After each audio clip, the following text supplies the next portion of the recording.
6'5" long lever, doesn't matter. He's got a short swing, stays inside the baseball. First base runner for Oregon State. Arquette running in on his hands.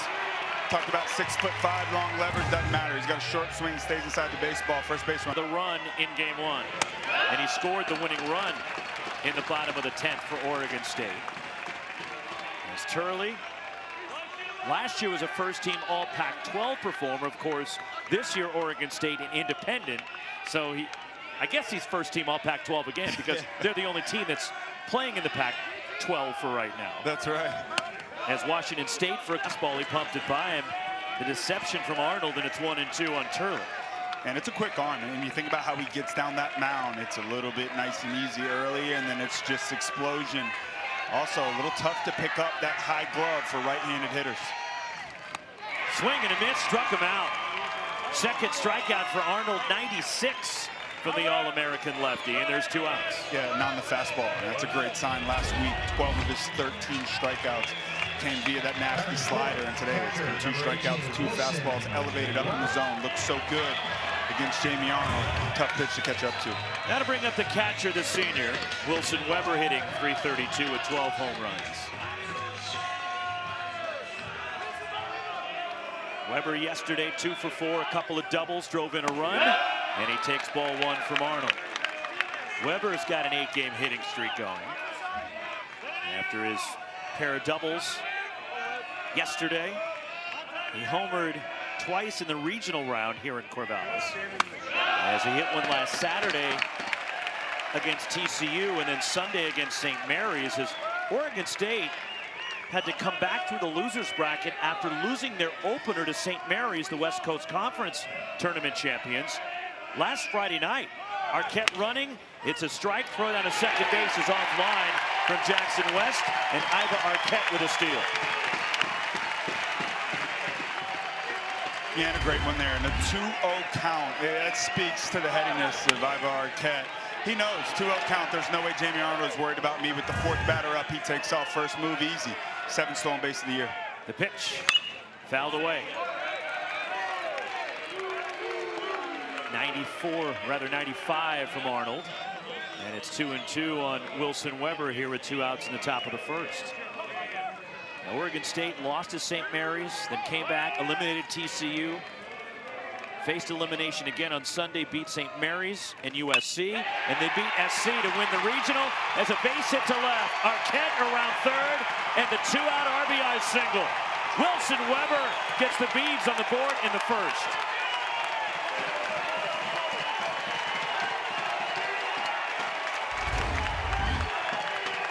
Yeah, and a well-located pitch, but an even better job of hitting by Wilson Weber. I tell you, he's swinging a hot bat. Slider in tight, probably off the plate, but he keeps those hands tight, and a nice approach against Jamie Arnold. It's not about how hard you hit him. You make contact, good things happen with 2 strikes. Beavs, 1-0 early. When Oregon State scores first at home this year, they're 18-0, but there should be an asterisk by that because they're the visiting team in their home ballpark tonight. A called strike from Jamie Arnold. Yeah, a little trickiness going on here tonight. And you know, Rox, how about that stolen base by Iva Arquette, right? That's the little things in a ball game right there. 2-0 count, takes off. That one dribbled foul off the bat of Trent Caraway, and that's something that you and I were talking to Link Jarrett about an hour and a half ago in his dugout. And it was the little things he was stressing to us. That, look, they were in position to win the game yesterday, and they were 1 strike away. But it was the little things that kept Oregon State in the game, and they didn't put the Beavers away when they had the chance. Yeah, and I mean, I can't say enough about how much I love Link Jarrett as a head coach, and it's the greatest coaches out there. They focus on those minute details, you know. From a broad perspective, you look back at that game and you say, man, the bullpen, the bullpen, the bullpen. But the good coaches, they understand that there were opportunities left out where that bullpen would have never been put in that situation. Up and away to Caraway. Trent Caraway, 270, 11 home runs, the most outstanding player of the Corvallis Regional, as he went 9 for 17 with 5 home runs last weekend. He had 6 during the regular season, then 5 in the Corvallis Regional. Fouled straight back, we'll do it again. And Oregon State elevating that Arnold pitch count now. He's at 21. And it's a big key to focus in on. And Jamie Arnold's last 3 starts, they've been a little bit rough prior to this outing against Mississippi State, and I think a big reason was just the taxing pitches. 90-plus pitches, only 5 innings pitched against North Carolina and Duke. Big key pitches on Jamie Arnold's arm. Evens the count. 2-2 on Caraway. I mean, Florida State ran into 3 outs yesterday, and that's something that Link went specifically to with us. The pitch, and it just missed to Caraway. Arnold thought he made his pitch. Home plate umpire Brian Marine primarily works in the Big 12 and the Big 10. Didn't agree. And it's a full count, and you visibly frustrated Arnold. Yeah, you know, I think he's catcher set up on the inside of the plate. Catcher has to reach back across. Doesn't get the call. Caraway shoots it out of play. The rest of our umpiring crew here for game 2. Darren Heima, our first base umpire, works out of the Big 12 and the SEC. SEC umpire at second, Javero January, and Dave Susi down the line at third, works in the SEC and the Big 10. 9th pitch of the at-bat. Runner goes, check swing, it's high, ball 4. And Oregon State has 2 on.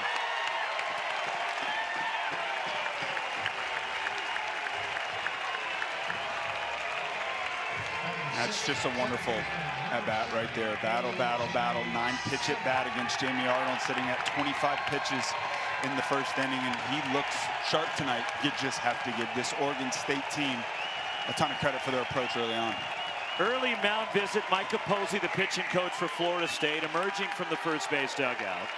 And after a long battle there with Caraway, how much of it is just to settle him down and give him a breather? Yeah, big time. And this crowd is rowdy right now. It's, hey, man, everything's good. We got to score to win anyway. It's a 1-0 ball game.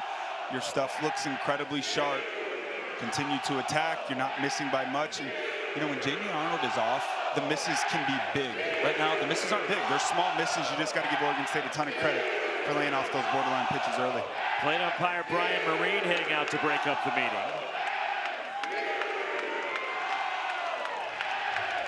They are full throats in this overflow crowd in Corvallis. It's already announced as a new stadium record.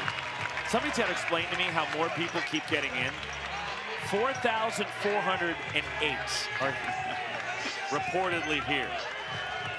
This is some environment, man. A.J. Singer, the walk-off hit in game 1. And the Beavers' second baseman takes the breaking ball high.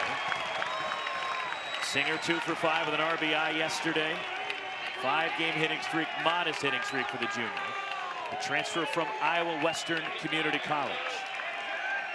Wilson Weber at second, Trent Caraway at first, and Singer tomahawks that one out of play. And this was Singer yesterday. Yeah, looking for a pitch up in the zone, bases loaded, 1 out. Opportunity to win the ball game. Hanging breaking ball, does not miss it right off the bat. Knows he's good there. Oregon State with the late comeback. 5-4 victory. High to Singer.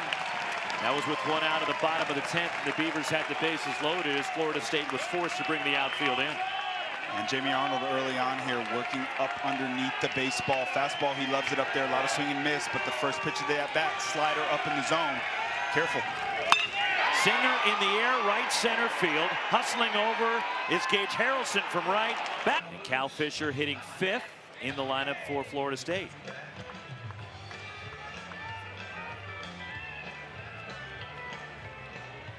We welcome those of you just joining us after watching the Savannah Bananas. We're in Corvallis, Oregon, where it's bananas here, considering how electric this crowd has been. With Devin Travis and our ESPN crew, Roxy Bernstein with you. Game 2 of this best-of-3 Super Regional. Oregon State winning Game 1 last night in dramatic fashion, 5-4 in 10. Already a run on the board for the Beavers in the top of the first inning against the All-American lefty Jamie Arnold of Florida State. An RBI single from Wilson Weber with 2 outs, driving in Iva Arquette and giving the Beavers the early 1-0 lead. And now the big lefty for Oregon State, Ethan Kleinschmidt, will go to work against a potent lineup for Florida State. Boy, it's some good stuff here. His last 2 starts, incredibly sharp. 13 2/3 innings pitched, but 6 hits, 2 runs, and back-to-back quality starts. 13 strikeouts 3 walks over his last 2 starts as well. It's a 3-pitch mix, fastball into the mid-90s, slider. The changeup, it's trending. 3 strikeouts in his last outing. Just 5 total strikeouts on that changeup on the whole year. Gage Harrelson leads it off for the Seminoles. 335, 5 homers. For the junior, the transfer from Texas Tech. As Kleinschmidt pours that one in there for a strike. Harrelson 1 for 3, walked twice yesterday. 3rd team all ACC this year, as Harrelson tied for 7th in the ACC in runs scored. A bit of the unsung hero of this ball club really throughout this season, and obviously a lot of meat in the middle of this lineup, but it all starts at the top. A guy that sees a ton of pitches, sets up Alex Lodis behind him. Max Williams, Miles Bailey. It's been great at the top of this lineup. Kleinschmidt gets the chase, evens the count 2-2 on Harrelson. Temperature in the mid-80s. They're just past 6:20 in the evening in Corvallis. And jammed shot roll to third. Backhanded Trent Caraway. Skips it across to first. And the stretch by Jacob Craig for the out. Yeah, and a really nice play right there. Sharply hit by Harrelson. Good piece of hitting, fastball up and in. But Caraway over at third base. That defense, we talked about the stick, but you must have good defense in postseason. Always expecting the baseball. Bam, hot shot to him, gets it under control. I love this long hop across the diamond for the out. And he bounces it so far away from first that allows a clean look for Jacob Craig receiving the throw. The ACC Player of the Year, Alex Lodis, in the air to right toward the corner, leaking, foul. Trying to go the other way, and it just pushed foul. And I tell you what, I like that sign early on for Alex Lodis. He's looked a little bit tardy lately, but looks like he's trying to move a little bit early. He's best when his focus is into that right center field gap. I think that's a good approach against Kleinschmidt today. 401 for Lodis, the leading hitter in the ACC. And it's ball 1 from Kleinschmidt. 17 homers, 67 batted in for Lodis. 1 for 5 yesterday, but he struck out 3 times. Yeah, he's a heck of a player, and he's just 3 for his last 15. Florida State playing some good baseball in the postseason. They have not gotten their guy really going yet. Looking for him today. Chased a high fastball. Golden Spikes finalist, Alex Lodis. Transfer from North Florida, where as a freshman, he set the freshman home run record for North Florida. 2nd year with the Seminoles. The 1-2, fouled away. He's continued to get better and better, and that's what you look for. A guy that goes to UNF and he makes the jump over to the ACC. How will he respond to a little bit of an uptick in competition? He has. Good last year, even better this year. Lays off the changeup, 2-2. And I love the story about when he was in high school. He was the backup quarterback. Trey Donaldson, who transferred to Miami from Michigan, started at Auburn. Basketball player, was the starting quarterback, got hurt, and Lodis went in and played quarterback. Wow, I didn't know that. I guess that explains for the good arm across the diamond, right? There's not a better defensive shortstop in America. There just isn't. The plays that he makes, ranging to the hole, I don't want to put this on him, but it really is Jeter-esque at times watching him. I agree. He's been phenomenal. Lodis lays off. Full count on the Florida State shortstop.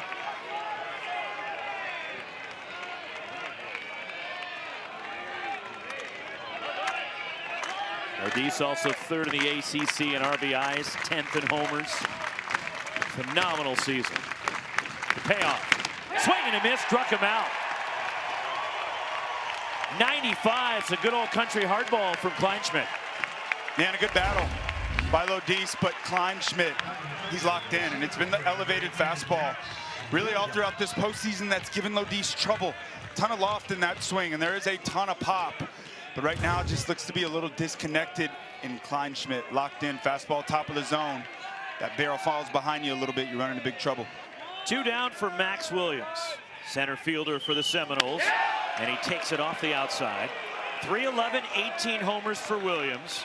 8-game hitting streak, going 1 for 5 with an RBI yesterday. 2nd team all ACC. Max Williams tied for 3rd in the ACC in homers. And it's 2-0. Again, better against left-handed pitching. You got 4 hitters in this lineup for the Noles that are better against left-handers. You got Harrelson, Max Williams, Miles Bailey, Jackson West. I think a big reason for that, he keeps that front shoulder shut down. Extremely aggressive hitter for these Noles. Ethan Kleinschmidt gets it in there for a strike. He pitched against St. Mary's elimination game last Sunday here in Corvallis. Fired a career most 114 pitches against the Gales. Went 7 2/3, giving up 2 runs on 5 hits. Picked up the win. And he missed outside. It's 3-1 on Max Williams. He's a lefty with good stuff, man. And this is a heck of a 1-2 combo for the Beavs with Dax Whitney, who is a freshman that one of the best freshman arms I've seen in quite some time in college baseball, and Kleinschmidt as well. Both of them are throwing their best baseball in the postseason. Williams fouls it back. Sophomore Kleinschmidt spent last year at a junior college. Lynn Benton Community College, the native of Mount Angel, Oregon. Full count.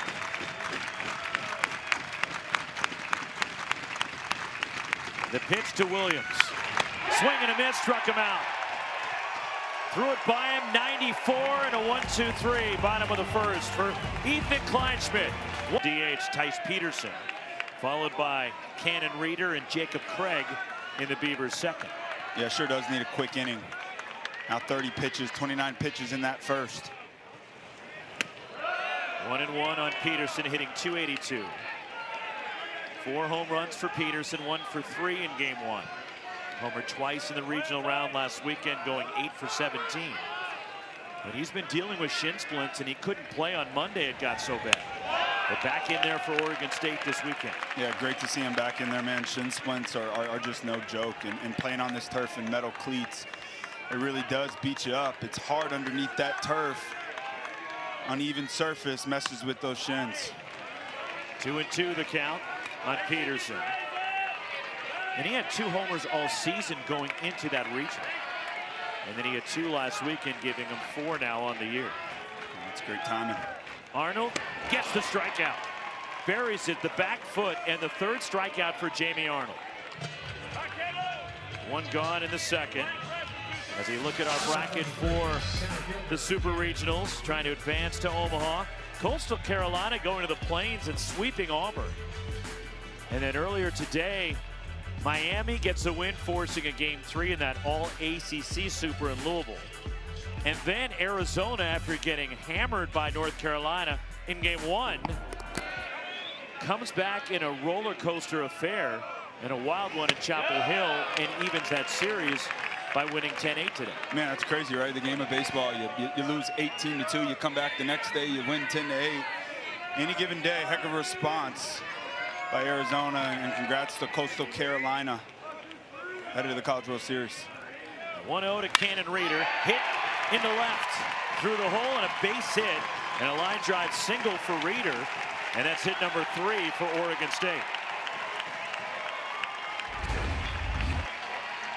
And a good piece of hitting right there. You want to hit against Jamie Arnold, you have to pull the baseball as a right-handed hitter. That crossfire, and he does, catches that ball out front, fastball, middle in, doesn't miss it.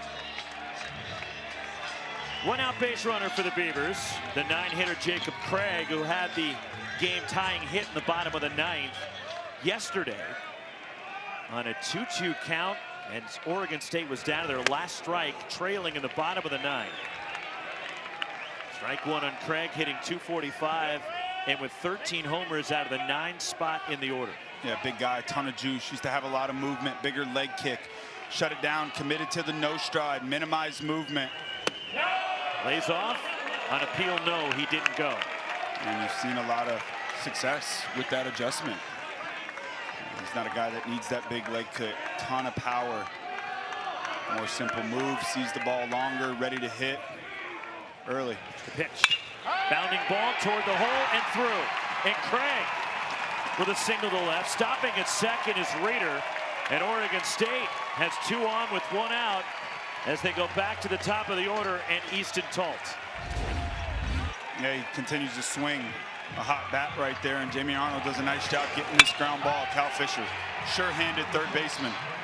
But this turf, you just never know how it's going to bounce off of it. Florida State plays on normal grass, and it's a dirt infield. And Cal Fisher, that ball just scoops up underneath that glove. And the Beavs back-to-back innings, threatening. And the majority of their games are played on natural grass. Yep. And it's the field turf everywhere here. Not even the pitcher's mound. Yeah, it's an adjustment, no doubt. Talt struck out in the first, and he takes it for ball one.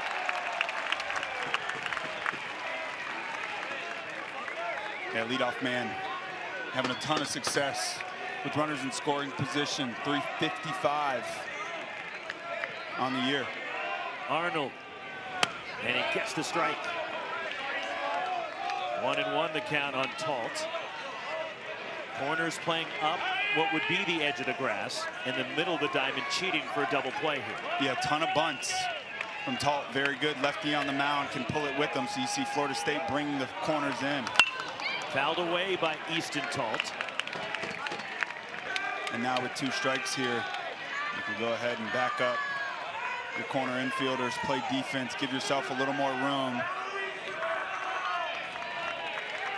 Jamie Arnold having to work early in this game, already 42 pitches. Yeah, 29 in the first, 13 here. That's a great game plan against Jamie Arnold, and you know that's the mission here. Facing Jamie Arnold, hey, you got to get into the bullpen.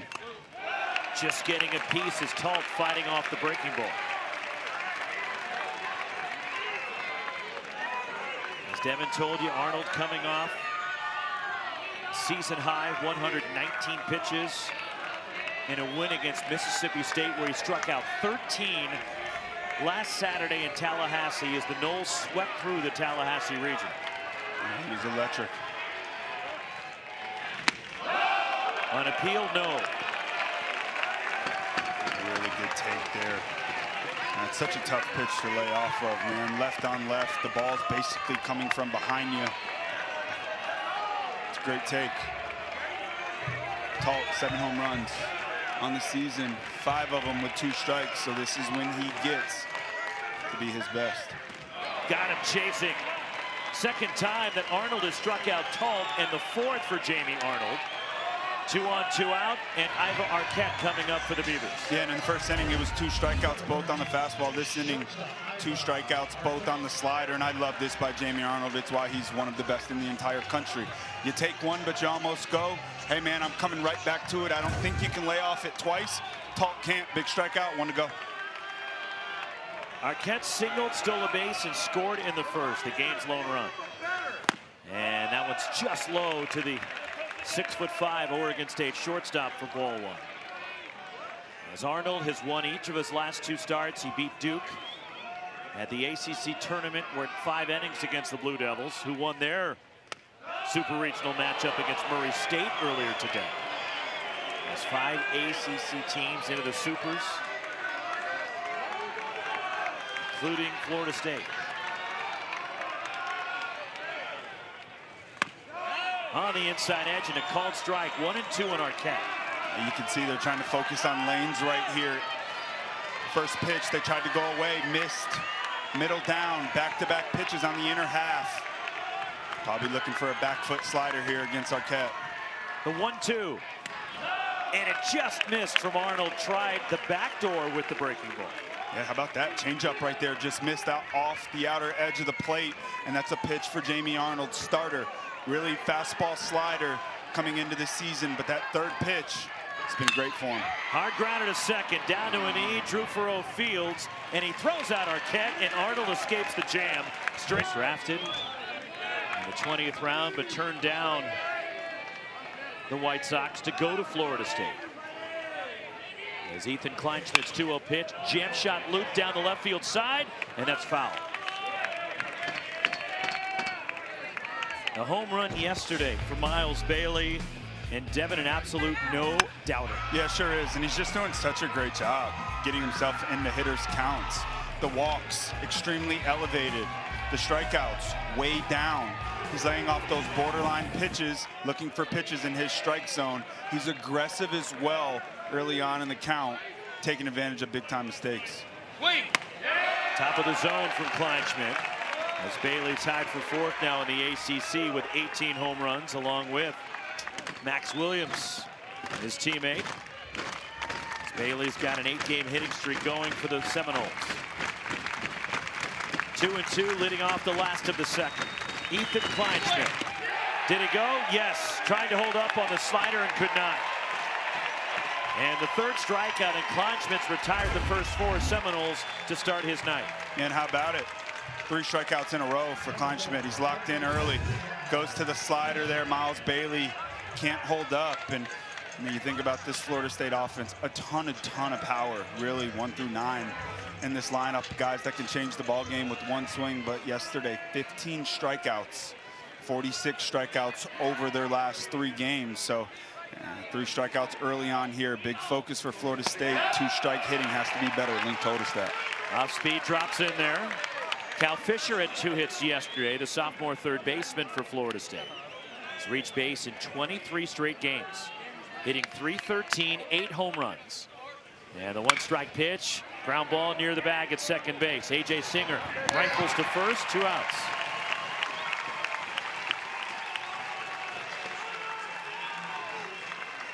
And just continuing to attack. Kleinschmidt got it working early on. He's got a great defense. He's one of the best defenses in the entire country. A.J. Singer especially, man. He can play all 4 positions. Extremely active out there. 2 quick outs for Kleinschmidt. 2 outs, bottom of the second. Drew Farreau, switch hitter, batting right against the lefty Kleinschmidt. As Florida State looking for a base runner.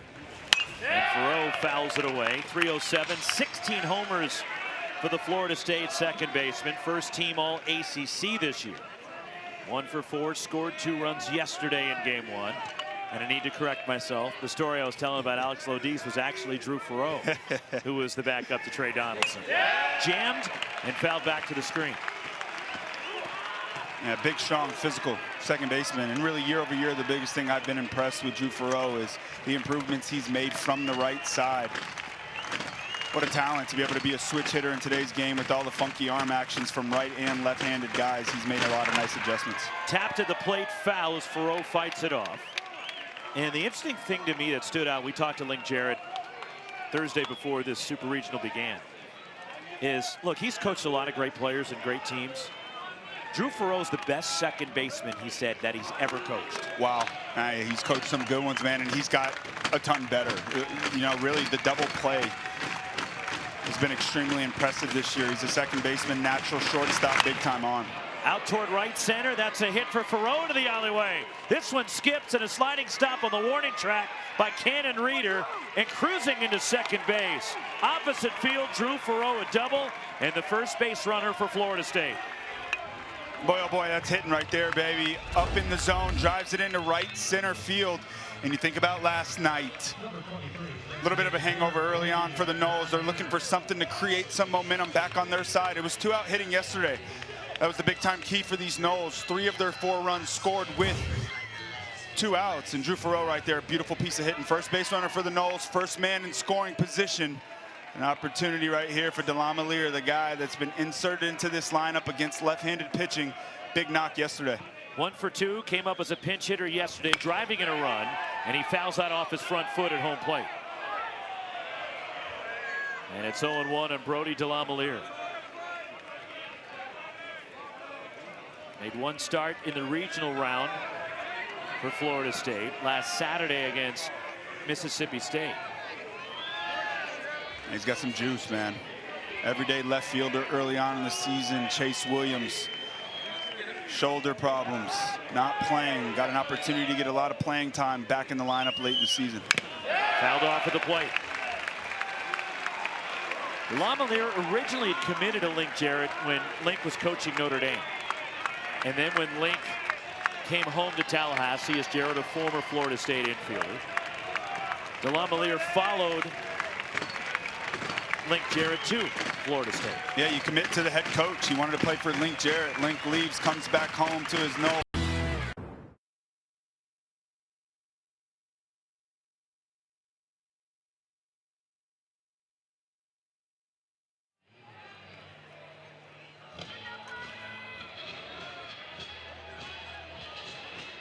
Leading off the 3rd inning for Oregon State.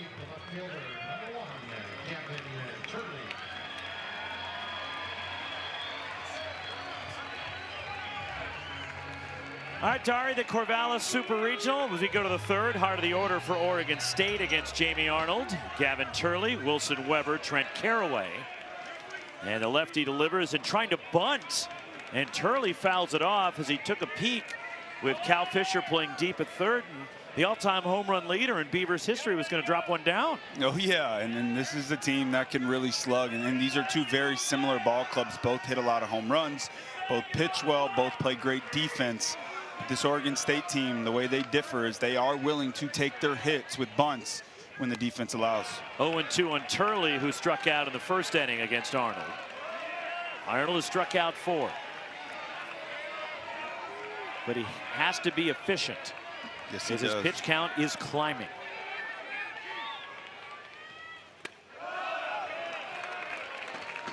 But I also know, look, Jamie Arnold's going to be, if he's not the #1 pick, he's definitely going top 5. But he also desperately wants to win tonight. Oh, yeah, man. I mean, and it's going to take a lot to get him out of this game. You better believe it. You better believe it. He's one of the greatest Knowles to ever wear this uniform. And he does not want tonight to be the last time he sees the mound. 2-2 the count.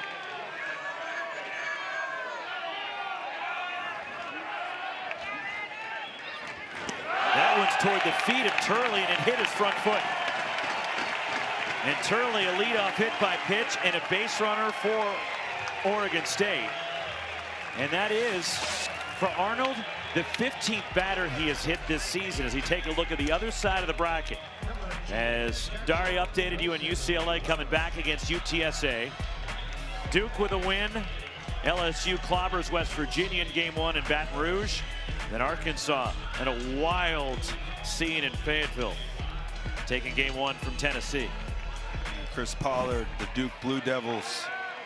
Felt like it's a matter of time before they get to Omaha. They're right there. Wilson Weber out to right, coming in, making the catch, Gage Harrelson. And that's what Arnold needed to get an out on the first pitch. Yes, sir. Sure was. Attack, attack, attack. And, you know, that's the message with Coach Mike Posey and Jamie Arnold and Mike Posey. They have a fantastic relationship. They've been through a lot together. And that's the message in the dugout. Jamie, get in that strike zone, baby. You got to attack. Off to a slow start this inning with the hit by pitch. You said 15 on the year. Here he goes. Opportunity, 1 pitch away from a ground ball double play. Get out of this inning. Trent Caraway walked, bounding ball toward the middle. Speared by Lodis, goes to second. Farrow, the turn, throws wildly.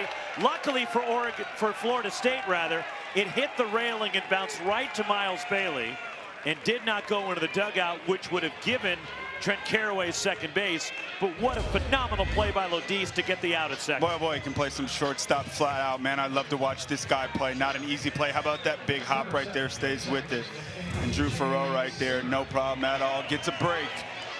Has his back turned to the first baseman. You got to face your target from Lodis. But gets down the line, beats it, extends this inning for Oregon State. 2 outs, runner at first. A.J. Singer, a fly-out victim in the first inning, takes ball 1. And Trent Caraway over at first base, 4 of 5 stolen bases this year in that first inning. Ivar Arquette stealing that base in a 2-0 count was the difference. Gets the strike.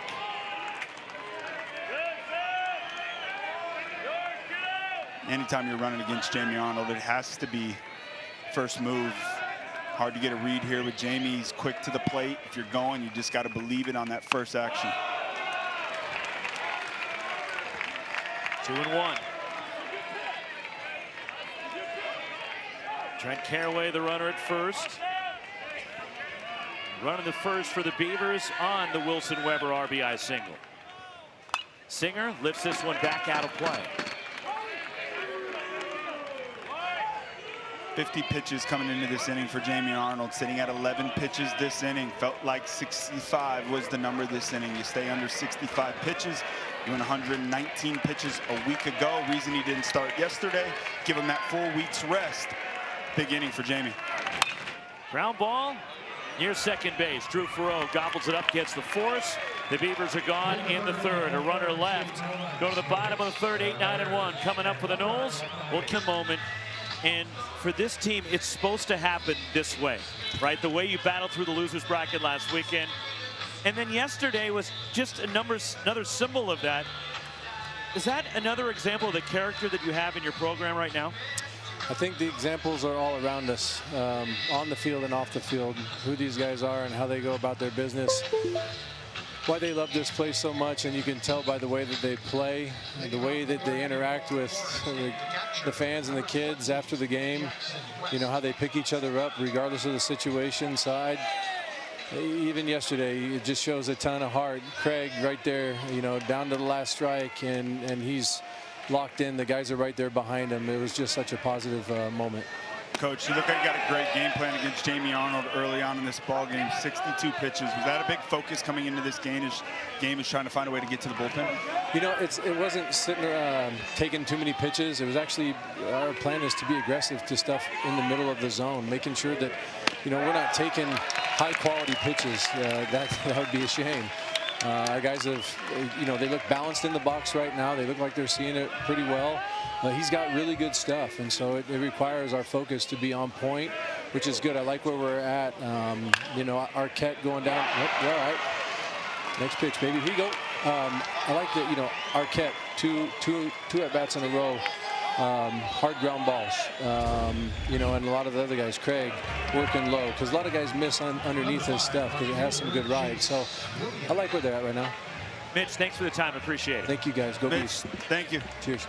Mitch Canham with us as Jackson West reaches in a ball that slips through the third baseman, Trent Caraway.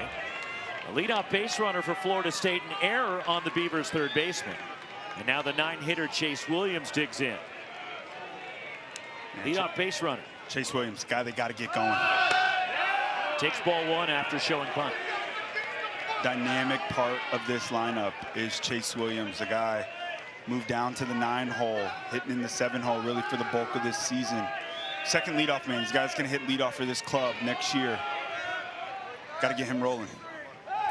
Kleinschmidt a move to first. Williams had a tough day yesterday. He was 0 for 3, struck out 3 times, and misplayed a couple of balls in left field. Yeah, he did, and he's a fantastic outfielder. Had a tough day out there yesterday. Got to reset back to today.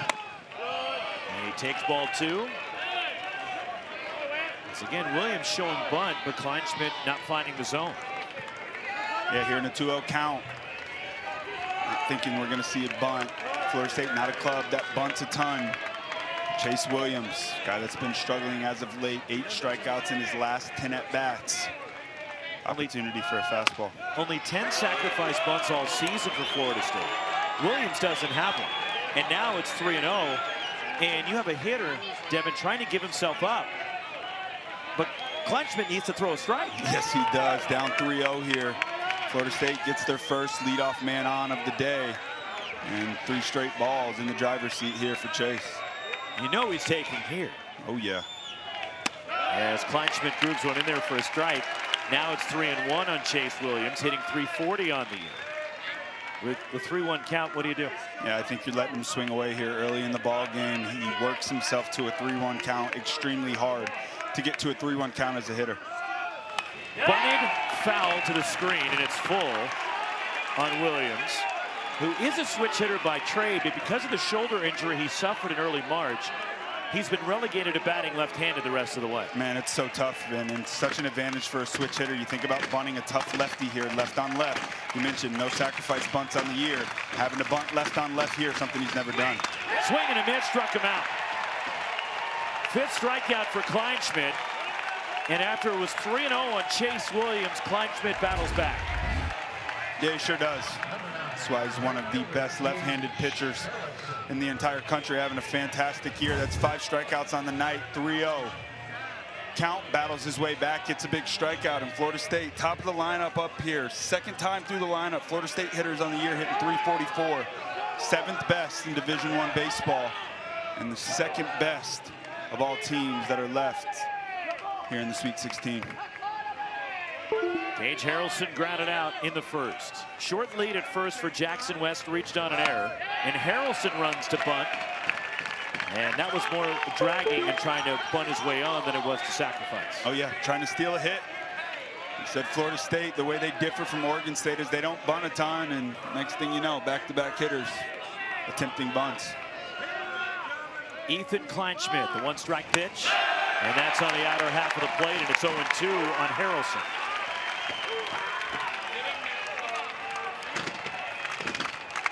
Mentioned 15 strikeouts for Florida State yesterday. Already 5 tonight. Gage Harrelson down 0-2 here. The pitch, and that's high for a ball. As Florida State swept through the regional in Tallahassee last weekend. Went to Omaha last year as they swept the Super Regional from UConn in Tallahassee a year ago.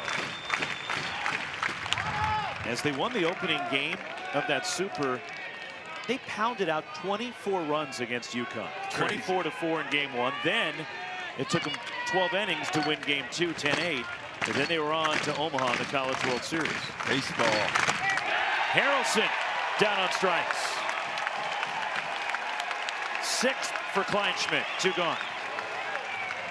Yeah, just a breaking ball up in the zone. A little bit of a backup breaking ball as well. Sometimes the hardest pitch to hit in baseball. You see it up there, you think it's going to drop down. It kind of just floats. Swing and a miss, 6 strikeouts. That's 2 an inning so far for Florida State. Already 10 swing and misses against Kleinschmidt. Man. Lodis, he struck out in the first. Jackson West, the runner at first. 2 down. The pitch. Lodis loops it foul, first base side. You see them getting in underneath the hands of Lodis, and he's just late. If I'm Lodis, man, I'm getting in that box, and I'm just thinking about firing. I'm all over the fastball, every breaking ball. I don't care if I swing through it 10 years early. Got to be ready to hit that fastball early. 1-1. It's Florida State for the 19th time in a Super Regional, which is the most since the tournament adopted this format in 1999. And they have the 2nd most tournament appearances in the history of the tournament. 61st time Florida State is in the NCAA tournament. Only Texas has more.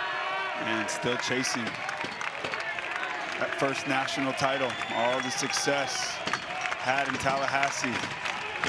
The best baseball programs in the entire country year in and year out. But man, baseball, it's really dang hard to win. Way outside to Lodis. A blue blood in Florida State, really a new blood in Oregon State. With the way this program has come on. 3 national titles for the Beavers in the last 20 years, engineered by the legendary Pat Casey. Mitch Canham played on 2 of those national championship teams. Kleinschmidt, check swing to Lodis, go, no. He held up, and it's full on the Florida State shortstop. Yeah, it's a good take there by Lodis. We'll take a peek at this from the side. Yeah, it's a great call. He did not swing. But you can tell everything's just happening extremely quick for Lodis right now. West will be running on the pitch. As a throw to first, and Devin, that floats with a balk because the first baseman, Craig, was not at the bag. He was playing behind first base. Yeah, and it's a big, you're exactly right, but the key is you have to move toward first base, and that play was on right there. As soon as his leg picks, Craig crashing to first base. Ball 4 to Lodis. And there's 2 on for Florida State with 2 down for Max Williams. That's a heck of an at-bat right there, and that's why Lodis is one of the best hitters in the entire country. This is the hardest game in the entire world, and to hit 400 at this point of the season, it's unbelievable. And the last Florida State player to do it is Tyler Holt, 2009, one of my teammates, one of the best hitters I've ever played with. And the good hitters, they find a way to get on base still. That's a great at-bat by Lodis right there, passing the baton. Max Williams struck out in the first. 2 on 2 out for Florida State. Kleinschmidt, and he misses with ball 1. Max Williams, just 4 hits in the postseason. All 4 hits came with an RBI, big home run in the regionals. And then all RBI singles from there. He had a big RBI single yesterday in game 1. And he takes high, it's 2-0.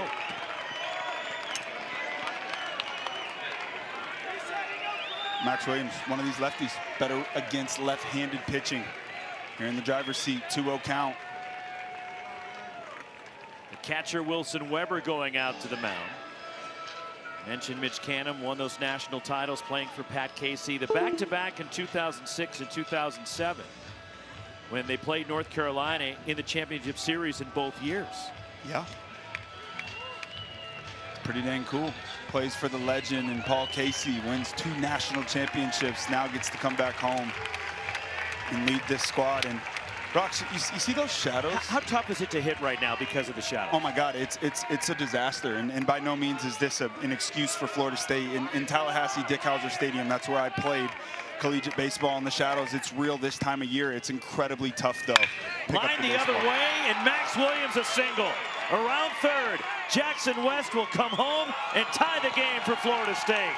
The clutch 2-out hit, and Max Williams delivers, and Florida State takes advantage of the air to open up the inning.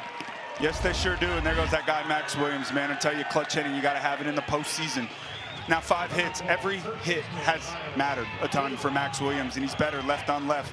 I think a big reason is because of that right there. He's willing to shoot the ball the other way, fastball over the heart of the plate, and he's pumped up, man. This Florida State club looking for something to grab onto after last night. Tough loss, but they even the score. And here's Miles Bailey, but first Rich Dorman, a mound visit for the Oregon State pitching coach after the unearned run surrendered by Kleinschmidt. And you can't give good teams extra outs. Oregon State gave Florida State an extra out, and the Noles made them pay. Yes, they do. That's exactly what good teams do. You said it, Rox. It's a potent lineup, man, and sure, the strikeouts have been up, but the clutch hitting, they've had it in the postseason. Rich Dorman, the pitching coach for Oregon State, talking with Kleinschmidt. There's what he's done so far. 6 strikeouts for the sophomore Kleinschmidt. Jamie Arnold really had to work those first 2 innings. A little bit easier for him in the third, but the pitch counts are elevated. So when you look at those numbers, Devin, it tells you that we're getting to the bullpen at some point, maybe even in the middle innings. Yeah, no doubt. And in postseason baseball, it comes down to the bullpen. Oftentimes, it's going to be tight ball games, 2 evenly matched clubs. 33 pitches coming into the inning for Kleinschmidt. Now 22 so far this inning. Florida State doing a nice job taking advantage of getting that extra out. Miles Bailey struck out his first time, and he takes ball 1. It just missed from Kleinschmidt down low. And Bailey homered against a lefty, Nelson Keljo, yesterday. Yeah, he's a guy that's better against left-handed pitching as well. Incredibly tough and impressive out of a young freshman in the ACC. Fouled straight back.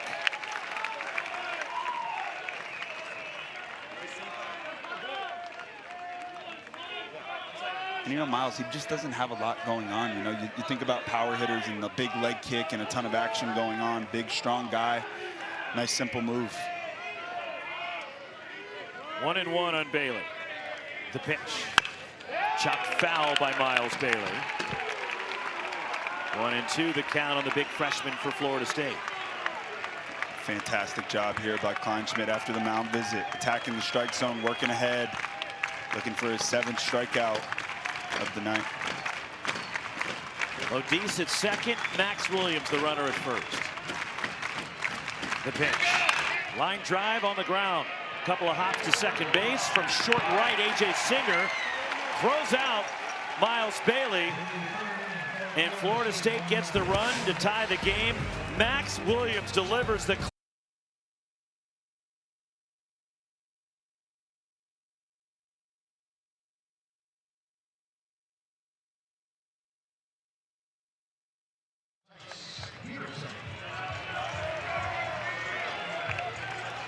All right, Dari.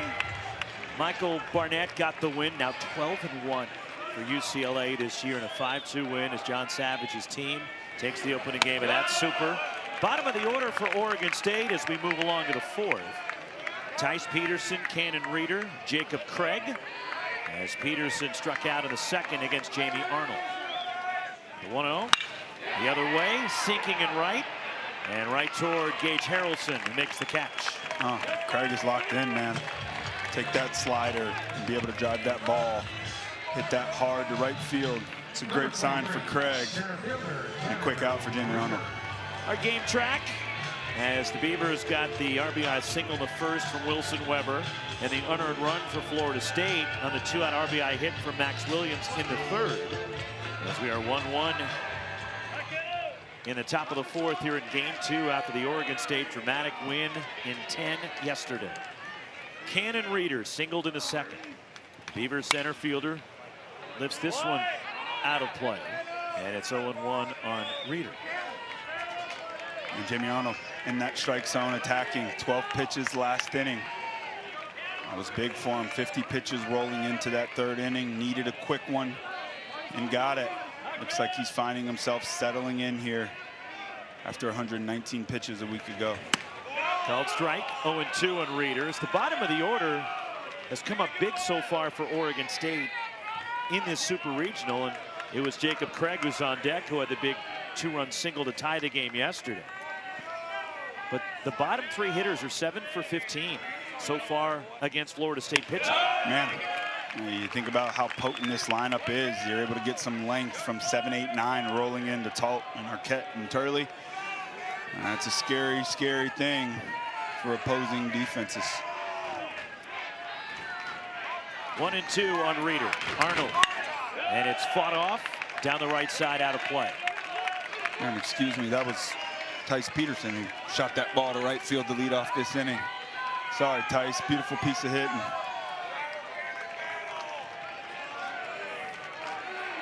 One and 2 on Reeder.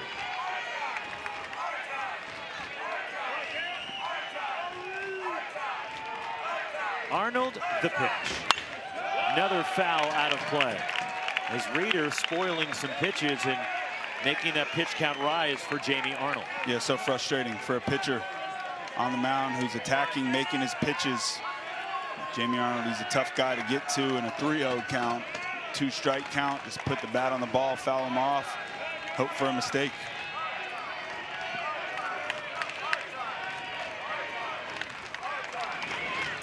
Way outside to Cannon Reeder. 2-2 on the Beavers center fielder. And Oregon State, we alluded to what they had to do last week. After dropping the opener and then having to come back and win 4 straight to win the Corvallis regional. Locked him up, strike 3 call. Snapped that one off.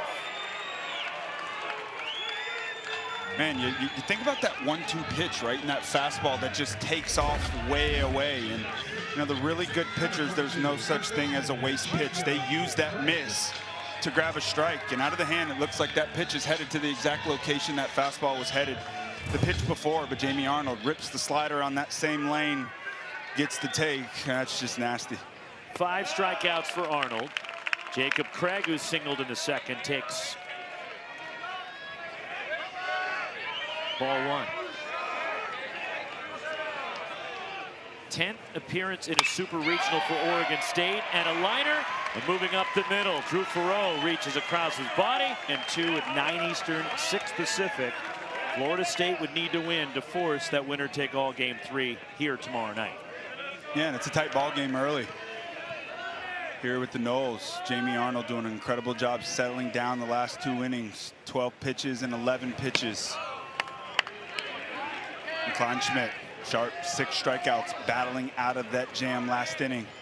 The leadoff error Florida State cashed in on a single by Max Williams, and just as we expected, tight ball game in the middle parts of this game.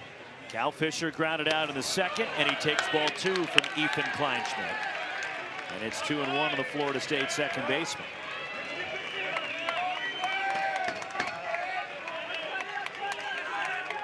Two similar programs that are clearly playing at an elite level right now.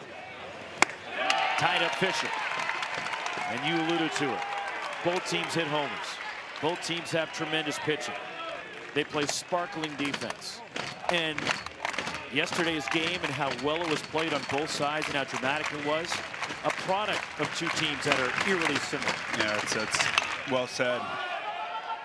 That is perfectly said, and they are. They're just 2 evenly matched teams. And you know, I spent my college days at Florida State, and you know, sitting back here watching this ball game, that's a pretty tough thing to watch as someone who spent all my playing days here playing for the Noles. But it's just a beautiful ball game, man. It's 2 great ball clubs that are just going at it, and Oregon State, unfortunately for the Noles, got the best of them late.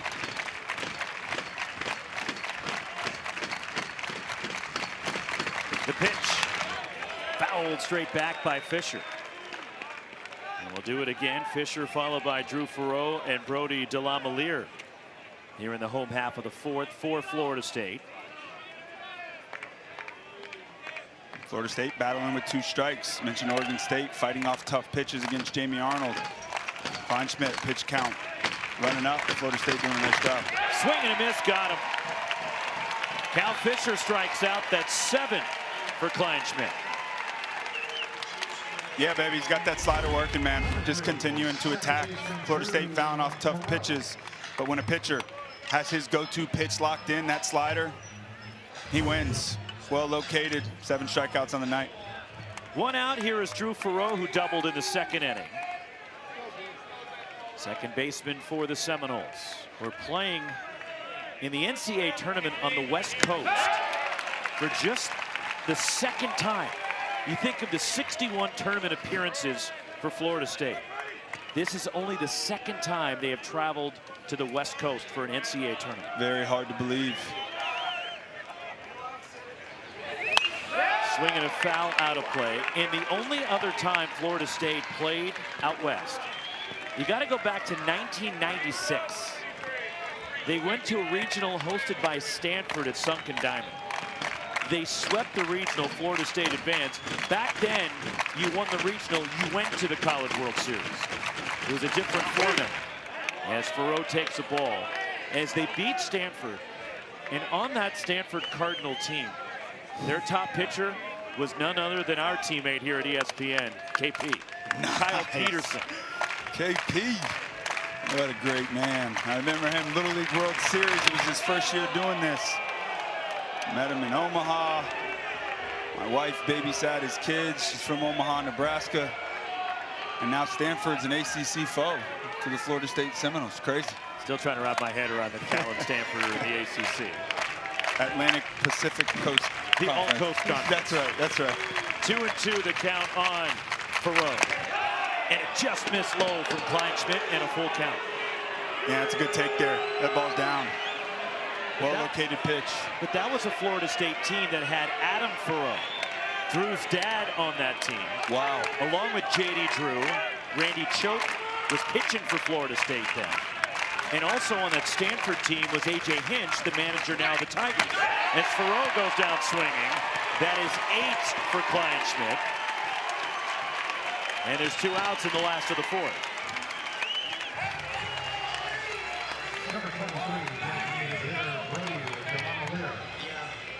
So 2 gone. And speaking of Kyle Peterson, there he is. Back in 1996.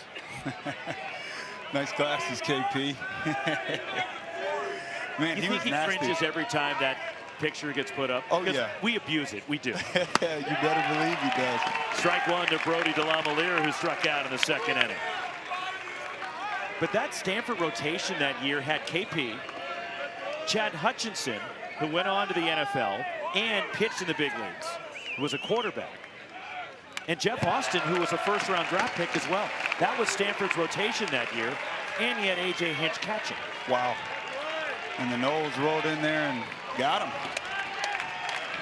That's impressive. And the 2 coaches, the legendary Mike Martin and Mark Marcus, speaking of legends. Yep.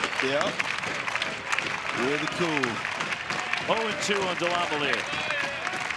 Kleinschmidt strikes out the side. Your team so far early in this one. Well, you know, Max had a big 2-out knock. That was obviously important, and we've had a couple of those yesterday, and then again there. I think Jamie looks like he's got it. It's honestly tricky with the glare off that left field banner. From our perspective, it looks like his stuff's pretty good. Their catcher, big at bat for them in the 1st inning, but he's settled in. Now the pitch count has started to mount a little bit, so he needs to have an efficient inning and keep this thing in check. He needs to go a little bit, but this needs to be efficient.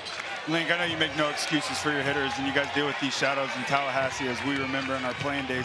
What's it like for these hitters? Are they picking up the ball okay? It sure doesn't look like it right now, does it? Man, the punch-outs are mounting, and you know you have to disarm the fastball and hope that you're in a position with that type of rhythm that you can somehow adjust and either take some of those secondary pitches or manage mid-pitch adjust and try to put them in play. But Kleinschmidt's good. It's tough. It's a tough task. These are two really good left-handed pitchers, and it's not easy. And clearly the view right now with the shadow makes it that much more difficult. But it's that way for both teams, so we just have to continue to try to grind, and maybe we can manufacture something at some point. Link, appreciate the time again. Thank you. Thank you, guys. Thank you, Link. Head coach of the Seminoles.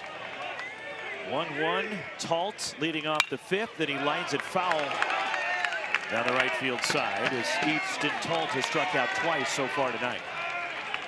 It's not only tough to pick up the baseball as far as the hitters looking out toward the mound, Devin, but if you're Sunfield right now. Oh, no kidding. And you see him out there really between every pitch. He's got his hand trying to protect that glare. Talt chasing down on strikes as Jamie Arnold has struck Easton Talt out for the third time, and that's 6 for Arnold. Yep, and just nasty. Jamie Arnold settling in this ball game, getting that slider going again early on in the ball game. 2 strikeouts in the first inning on the fastball. Now 4 in a row on that slider. Just a tough pitch, man. So tough for left-handed hitters to hang on long enough. Here's Iva Arquette, 1 for 2 with a run. Arnold, strike 1. And after he was fighting himself a little bit early, and Link alluded to it, Devin, it looks like he has found his rhythm right now. Yeah, he sure has. And back-to-back innings, minimizing that pitch count. 12 and 11 pitches, 50 pitches through 2 innings. Now sitting just at 79, 80th on the way. So he's done a nice job settling into this ball game. There's the pitch count by inning as Iva Arquette takes ball 2. Arquette singled, stole second, and then with 2 outs, scored on the Wilson Weber hit in the first inning. That gave Oregon State a 1-0 lead. The Beavers got an unearned, or the Seminoles got an unearned run in the bottom of the third. Is Arquette in the air to right, hangs up there for Gage Harrelson, over and in. And there's 2 outs, but the Noles got their run in the bottom of the third as Jamie Arnold now has struck out 6 and just seems to be the Jamie Arnold you're used to seeing right now. Yeah, and he does not have his best stuff tonight. Mentioned 119 pitches a week ago, travel across the country against an Oregon State offense that is incredibly tough, and he has found his way here in the middle part of the ball game. First 2 strikeouts on that fastball. Mentioned 12 of 13 strikeouts last week against Mississippi State on that slider. Last 4 tonight on that slider. He's starting to find his way. Gavin Turley, the batter, and he takes outside. Turley was hit by a pitch in the third, extending his streak. He's reached base in 55 consecutive games now. Remarkable. Remarkable. 55 games in a row. A big reason it's laying off tough pitches like that. On appeal, no, he didn't swing. 2-0 the count on Gavin Turley with 2 away. A run on 4 hits, an error for Oregon State. A run on 2 hits for Florida State. And a called strike to Turley. Yeah, early on in this ball game, Jamie Arnold trying to get to the glove side, in on righties. And you see the adjustment here. Now you're moving through the lineup. It's the 3rd time through. You're seeing a lot more backdoor sliders, fastballs away, mixing in that changeup. Called strike. Evens the count on Turley, 2-2. That's what makes him so good, man. Changing those lanes. Doesn't have his best stuff early on in this ball game. Continuing to fight. Almost through 5, 1 run allowed. And it just missed and punched over Arnold. You know he wanted that one. Yeah, he sure did. That's a heck of a take, though.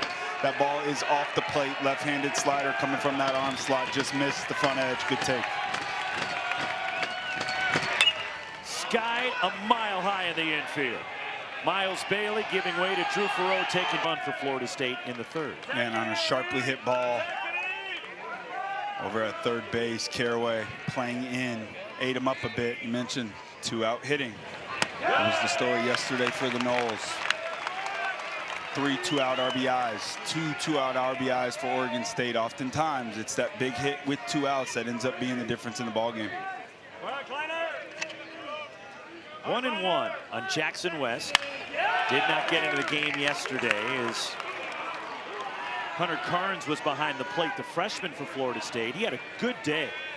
hit the ball well, had a couple of hits yesterday, but now it's the more veteran player, West, behind the plate for game 2. Yeah, and they have two very, very good catchers, Jackson West, the better defensive catcher of the two. Hunter Carnes, more offensive threat. But Hunter, just the freshman, and one of the most prized recruits to ever touch campus at Florida State. He's going to be a special player, draft-eligible sophomore. And Jackson West, better against left-handed pitching. Probably a big reason he's in there today. And it's really 3 catchers, although the third catcher is banged up right now, as Nathan Schmela's played some good stuff behind the plate for Florida State this year. Yeah, he sure has. And you can never have enough catching. Those guys get beat up a ton. Schmela, the grad transfer from Dartmouth, well, Ivy League player, and West hits it on the ground to second. Routine for A.J. Singer. The short throw to first. 5 in a row retired by Kleinschmidt now. And that'll bring up Chase Williams, the left fielder. For our game track, Ethan Kleinschmidt has struck out 9 in 4 1/3. And after dealing with traffic and a taxing first couple of innings, Jamie Arnold has settled in for the Seminoles. Yeah, sure has. Jamie Arnold, slow start, got it going, minimized pitches last 3 innings, 12, 11, and 14. Kleinschmidt, fast start. Knowles making an adjustment, an extra out they're given. Reason the pitch count has been shot up, but man, he's continued to battle and he has not lost any of his sharp stuff. 1 catches the outside corner. And it's 0-2 as Florida State, one of 5 ACC teams in the NCAA tournament, ties the most in ACC conference history. ACC's been great this year. Guaranteed at least 1 team through, with Miami playing Louisville in the game 3 tomorrow. Duke's ahead in their Super Regional. North Carolina 1-1 with Arizona, game 3 in Chapel Hill tomorrow. And of course, Florida State here. ACC, man, keeps getting better and better every year. Duke taking game 1. 1-2 on Chase Williams. That has to make Jim Phillips very happy. Yes. The commissioner of the ACC. Yes, it does. Especially over there in the Southeast, man. It's SEC, SEC, SEC, and the ACC's trying to flex their muscles. Chop to second base. A.J. Singer on a high bounce. Throws out the speedy Chase Williams. And there's 2 away. The NCAA Super Regional coverage continues tomorrow across ESPN, ESPN2, ESPNU, and ESPN+. For more information, visit NCAA.com, your home for all 90 NCAA championships. Top of the order, here is Gage Harrelson, 0 for 2. 2 gone, home half of the 5th inning. And that one dropped in there by Ethan Kleinschmidt for strike 1.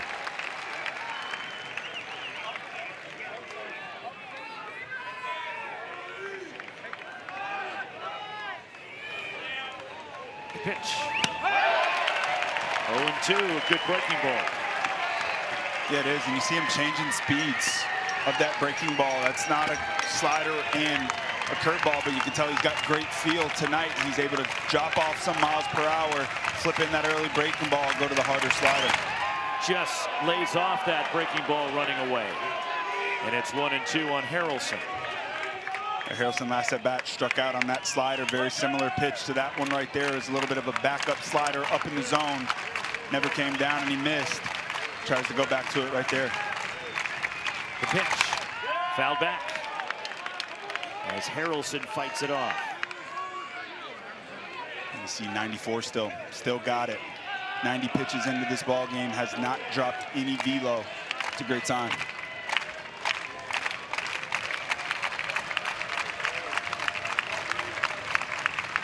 One and 2, Ethan Kleinschmidt, and it's high to Gage Harrelson. 2-2, and Kleinschmidt now up over 90 pitches for the evening. And Florida State battling.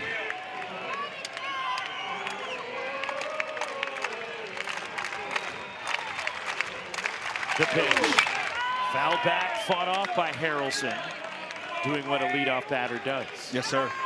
He's a good player, man. Transfer from Texas Tech. Guy that played a ton as a freshman, I believe a freshman All-American. Yeah. Sophomore year, didn't play a ton. What a response this year in the Seminoles uniform. And it just missed from Kleinschmidt, and a full count on Harrelson. And a great take, nice pitch. Gage Harrelson, though, elite plate discipline. It's a tough pitch to take right here with 2 strikes, but that's a ball.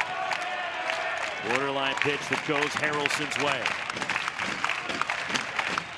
Kleinschmidt the payoff. And it's ball 4, and Harrelson earns that 2-out walk and a base runner, and that'll bring up Alex Lodis.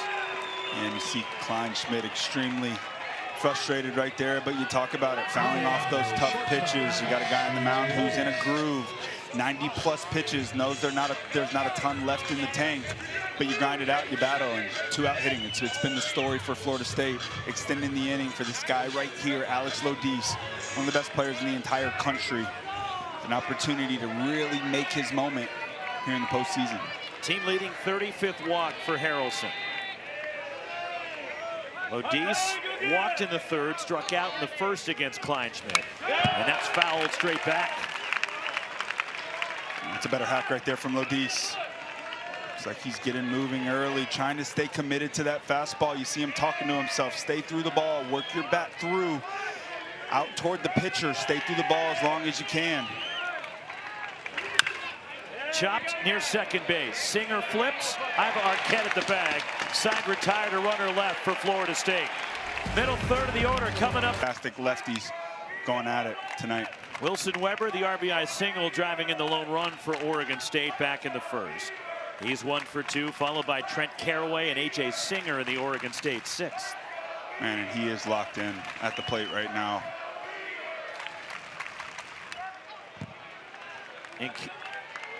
And Weber, who split the catching duties last year for Oregon State.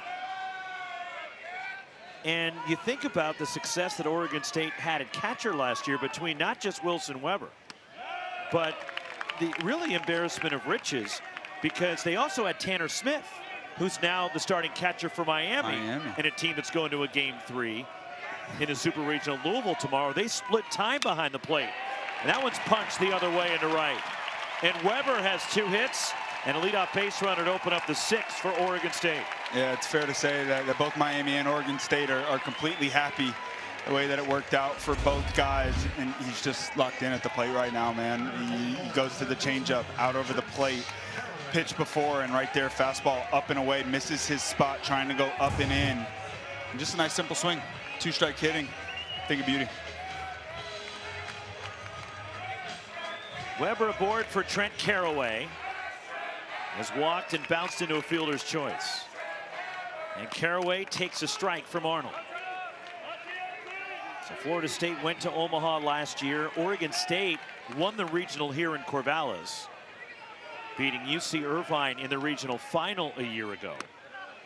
Then went to the Super in Lexington, Kentucky, hosted by Kentucky. And Oregon State, the bats just went cold. They couldn't hit against the Wildcats. They were swept in those 2 games, and you were hoping to see Travis Pizzana get to the College World Series last year. Of course, Pizzana, the star here at Oregon State a year ago. Man, he is some player. Playing well in the minor leagues, quick adjustment, little guy, ton of pop. Oregon State, they just put him out there, man. You think about Adley Rushman. I know that list can go on and on. Stephen Kwan. Man, hitter.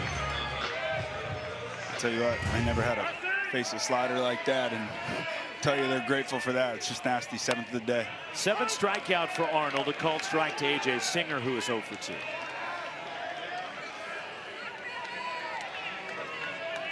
AJ, game-winning single in the 10th inning last night.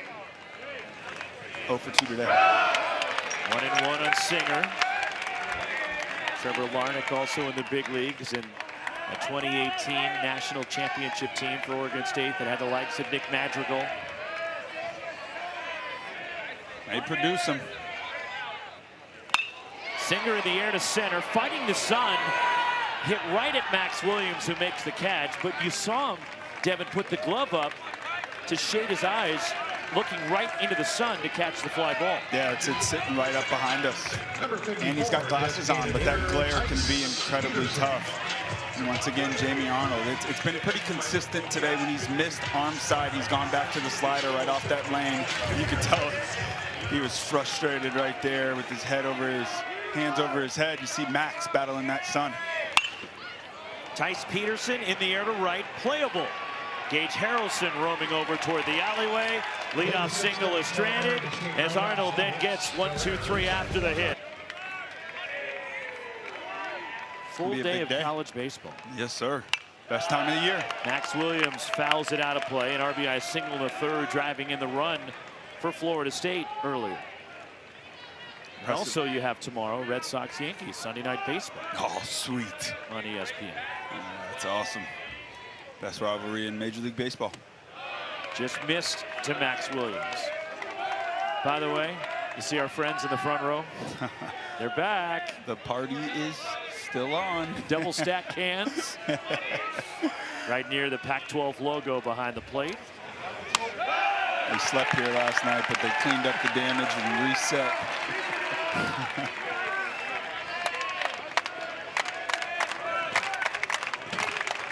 Those are our guys. Fun guys. Clearly. Those guys know to have a good time. Called strike 3 to Max Williams. 10 strikeouts for Ethan Kleinschmidt.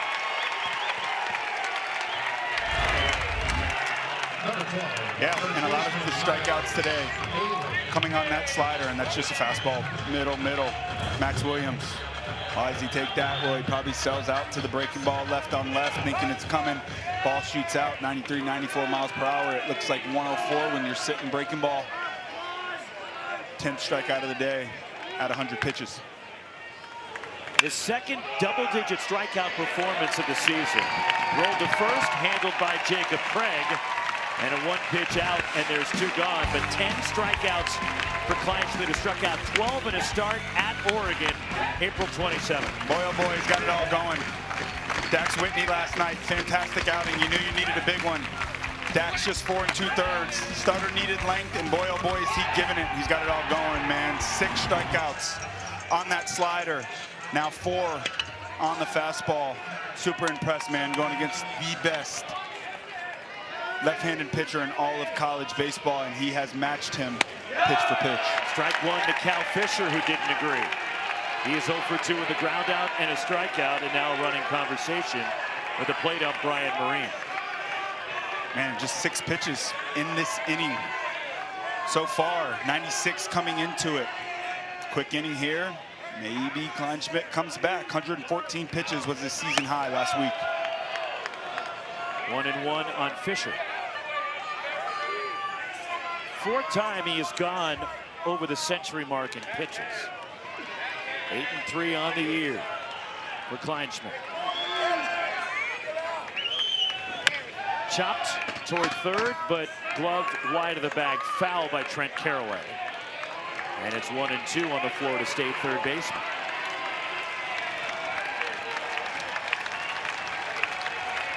No balls in the air as far as outs. Man, you want to know the recipe for slowing down a Florida State offense that hits a ton of homers, get a ton of ground balls, and don't let them put it in play. Fantastic. The 1-2.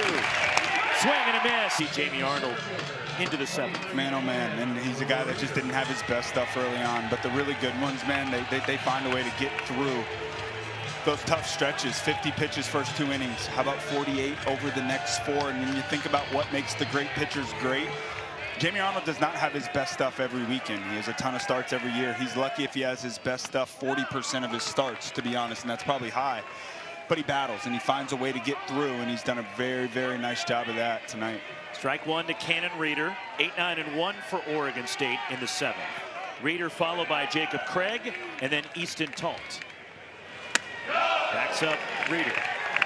And as Arnold, you saw, Kylie McDaniel, our Major League Baseball draft analyst, has Arnold as the #1 selection right now in the Major League Draft coming up around the All-Star game, which is going to be in Atlanta this year. The pitch. That one's chopped off the end of the bat, foul, and it's 1-2 on Reeder. Yeah, and Jamie 1-1. I mean, there's a ton of good players in the country. Cade Anderson, great left-handed pitcher at LSU, fantastic stuff. And you think about all the great players. Ivor Arquette, potential to be the first college bat taken off the board. What kind of pressure comes with being the #1 projected pick? Tied him up. And a breaking ball biting down and in. 8 strikeouts for Arnold. And there's one away in the 7th. Yeah, just continuing to find his way. Slider, back foot, just absolutely disgusting. Changes lanes. These hitters, you want to push Arnold out over the plate. But man, he starts that slider right where you want the fastball, bites in at your back foot. Gives me freaking wild thoughts, man. Facing CC Sabathia, I think I'm like 2 for 27 with 14 strikeouts, and because of that right there. I know he's shorter, but do you see Chris Sale when you watch Jamie Arnold pitch? That's such a great call. I mean, I do, and I faced Chris Sale quite a bit. When he was in Boston playing in the AL East, and you know, they have so many similarities, and you know, the first thing that sticks out is when you face Chris Sale, you know he is going to throw you strikes. He's coming right at you. It's man against man. Let's see who's better. That's the first thing that sticks out. Then you add the arm slot, the crossfire, the fact that he's into the mid-90s. He can locate his slider. He's mixing in a changeup. Added the cutter, a pitch that Chris Sale's added now later in his career. So many similarities, and when you think about going 1-1, the Chris Sale comp's amazing. Jamie Arnold 6'1". Sale's much taller. That's the difference when I look at them. But the comparison, just because of what you talked about, there's some similarities there. Yeah, and you know, Jamie Arnold being shorter, you think about that induced vertical break, the lower arm slot, the ball shoots up a bit more. Both of them have differences, but that lower arm slot, Jamie Arnold's fastball plays up in the zone a little more than Sale. Full count on Craig, who didn't like the 3-1 strike call. And it's full on the Oregon State first baseman. Arnold, and that's grounded left side and through. And Jacob Craig has 2 hits tonight. And a one-out base runner for Oregon State. And we go to the top of the order, and Talt now. Man, 3-2 count, well-located slider. Up in the zone a bit, though, and Craig, man, swinging a hot bat. I'm loving that no stride, man. Simple movements, big, strong guy. Doesn't matter how hard you hit it. You're facing Jamie Arnold. Find a way on. He did. And Craig has been a different hitter at the end of the season than he was. He was fighting himself for a lot of this season. Yeah, he sure has. And you know, we talked to head coach Mitch Canham about that no stride and the adjustments that he's made. And he just said he's a big, strong guy, and he doesn't need a ton of movement. He's not a guy that needs to create power. He's naturally strong. Just get the barrel to the baseball, and you know, I absolutely love that. You think about some of the best hitters in the game of baseball, and Bo Bichette comes to mind, Shohei Ohtani, and you go to Miguel Cabrera back when he was playing. They go to that no stride because they just want to get the barrel to the baseball, and it's working out for him. Mike Capozzi, the pitching coach for Florida State, and a mound visit. As you look into the bullpen right there, and Mason Martinez getting loose for Florida State. And Mason from South Florida, big arm, fastball into the mid-90s, used sporadically throughout the year. But you need a guy to kind of mysteriously pop up out of the bullpen and be a guy for you. I'm looking for Mason to do that. Ball 1 to Talt, who has struck out 3 times tonight against Jamie Arnold. In fact, Talt is just 2 for his last 16.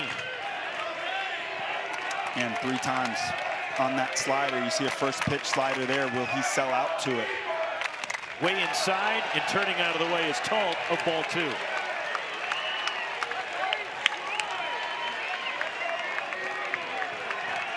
Man, I know it's hard to hang in there, but you got Jamie Arnold on the mound, lefty. That ball comes anywhere near me. Please hit me. Especially if you have that pad on your elbow. Oh, right? yeah. You're trying to make sure it hits the pad. But easier said than done when it's 95. Look, let's face it. Most of the time, it finds a spot where you don't have padding. No Called kidding. strike to Talt, evens the count. Once again, like you see, like what's special about Jamie Arnold is it's the misses that set up his success. He misses, almost hits him with that fastball. What's it do? It sets up that slider right off that same lane. Swing and a miss, and he strikes out Easton Talt for the 4th time. And it's just nasty. And you think about what makes him so special. Sure, slider down and away. Okay, I've struck him out with it 3 times. Fastball in. Okay, I set my lane. I used the lane. Fastball, excuse me, slider, miss. Slider, take, right down the heater. And then back to the slider again. And you know, that's what makes these guys so special. And he works so hard with pitching coach Micah Posey, probably on things like that. And you know, you think about waste pitches and guys missing. Those misses, when you have the ability to flip the script and use those misses to now turn it to your advantage, it's a special thing. Jamie Arnold's got it. 9 strikeouts for Arnold. 2 outs, a runner at first. Arnold at 113 pitches. Jackson West, the catcher, out to the mound, with the dangerous Ivar Arquette due up. And you think about the 3rd time through the order. Huge advantage for Ivar Arquette. This would be his 4th at bat against Jamie Arnold. He's looked very comfortable today. Just 1 hit. Jamie Arnold's battled his tail off today, and Micah Posey's headed out. This overflow crowd making some noise. And did you see some of the ticket prices on the secondary market for this? $600 bucks. They were going into the high 3 figures. Wow. Wow. Now, this atmosphere is electric, man. I've never been to the state of Oregon, obviously never been here. I've heard great things about it. This is one of the best fan bases and atmospheres in the entire country. And those are people that were just willing to sell their tickets. Yeah. Florida State going to the bullpen. Jamie Arnold is done. After 6 2/3, 9 strikeouts, allows 1 run, leaves a runner at first. And out of the bullpen for the Florida State Seminoles, here comes Mason Martinez, trying to keep this a 1-1 game.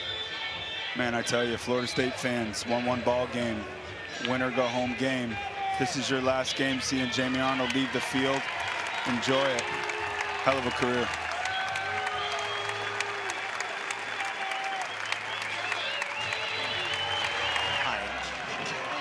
Battled himself in those first couple of innings, but then turned into the Jamie Arnold we're used to seeing. Man, oh man, I've followed this baseball program for a long time now, and I played here 15 years ago. And I got to say, I don't know if I've seen a lefty dominate college baseball like I've been able to see him dominate.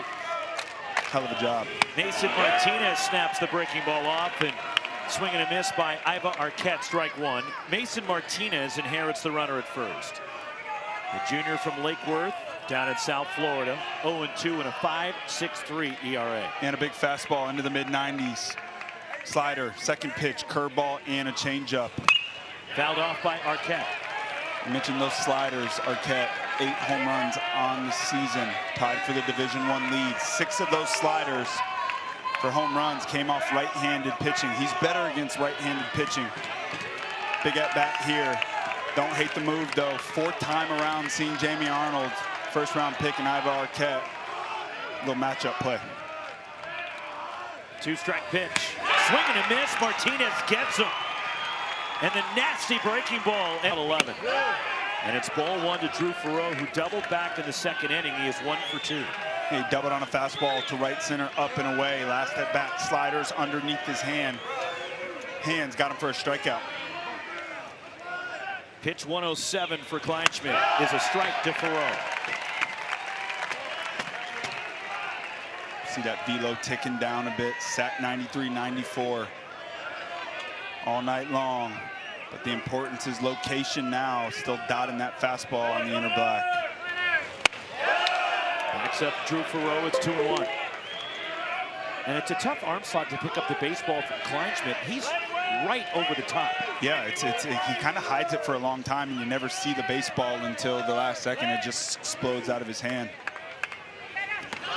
Skips that one in there. It's 3-1.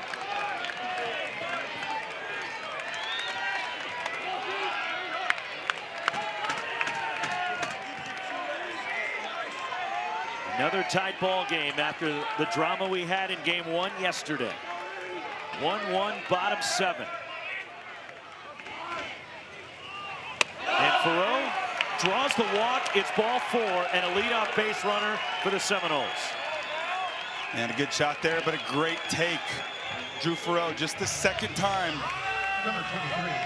all game Florida State has had the leadoff man reach base. First time since the 3rd inning. They have not had a hit since the 3rd, as Rich Dorman, the pitching coach for Oregon State, heading out to the mound. And you wonder if that's it for Kleinschmidt, who's at 110 pitches. Yeah, looks like it is. Terrific effort by Ethan Kleinschmidt, Devin, to match Jamie Arnold. Boy, pitch for pitch. Absolutely fantastic. 11 strikeouts today. Attaboy, Kleinschmidt. The new pitcher for Oregon State is the big righty, Leif Palmer, coming in. But an ovation for Kleinschmidt heading to the dugout by this. And Leif's a guy with just great stuff. Mainly a 2-pitch mix, fastball into the mid-90s slider. Moves to first. He's better against left-handed hitters, about .098. And he's no slouch against righties either, .212 on the season.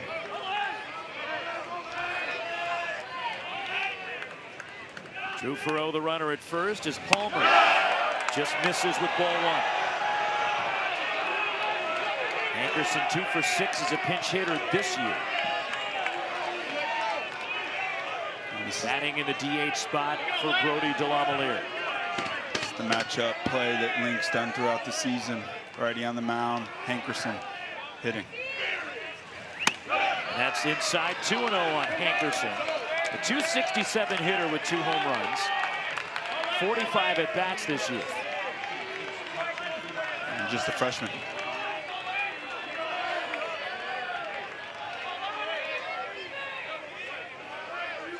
Farrow being held at first. Palmer, the 2-0. And that's bounced to third, near the bag. Trent Carraway goes to second. A.J. Singer's turn not nearly in time. As Hankerson beats the throw, it wasn't hit sharp enough to get 2, but Oregon State forces the lead runner at second. Yeah, that's the big key there. You want to make sure you get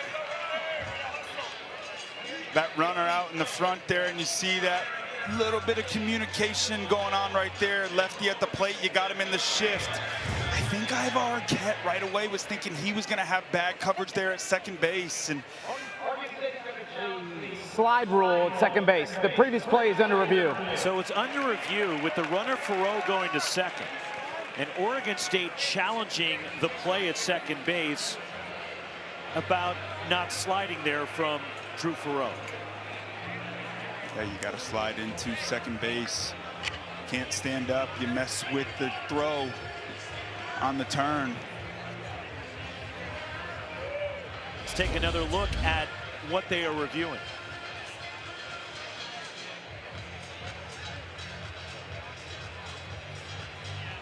Okay, there's the force. And Farrow sliding in. Straight to the bag. You have to stay straight to the bag. Does he? Yes, he does. The only thing I can think of from Oregon State's perspective, when Farrow was popping up, the pop-up did slide, he make contact with A.J. Singer turning it at second base? As we break in our rules expert, Jeff Hendricks, back in the studio. And Jeff, what do you see on this play? Guys, I have him sliding directly into the bag, and when you do slide directly into the bag, you can pop up. So I have this as a legal slide. Longtime college umpire.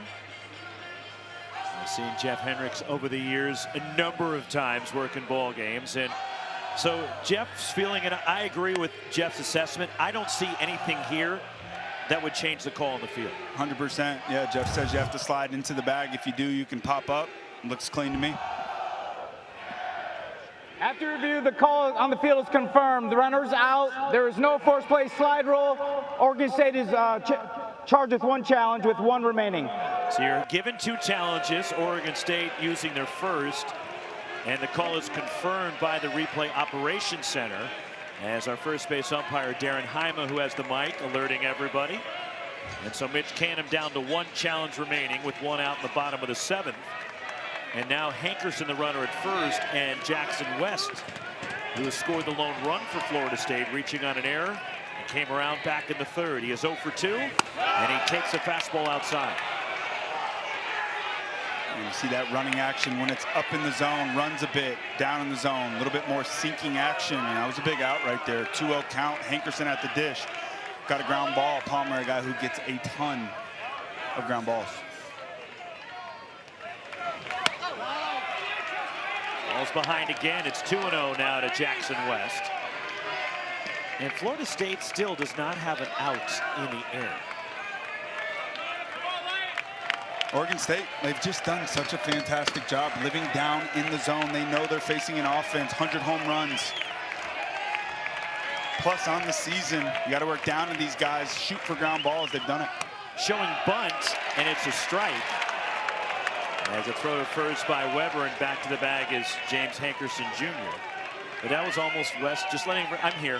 Yeah. I don't think he had any intention to bunt. No, I agree. And then a quick snap throw from Weber right there.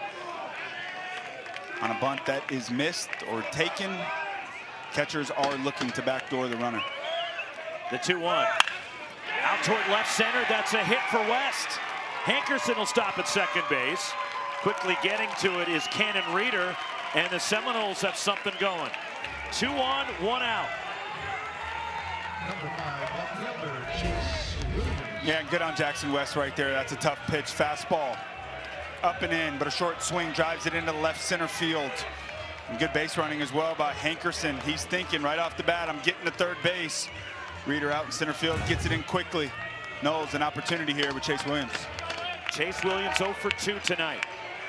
He is 0 for 5 so far in the Super Regional.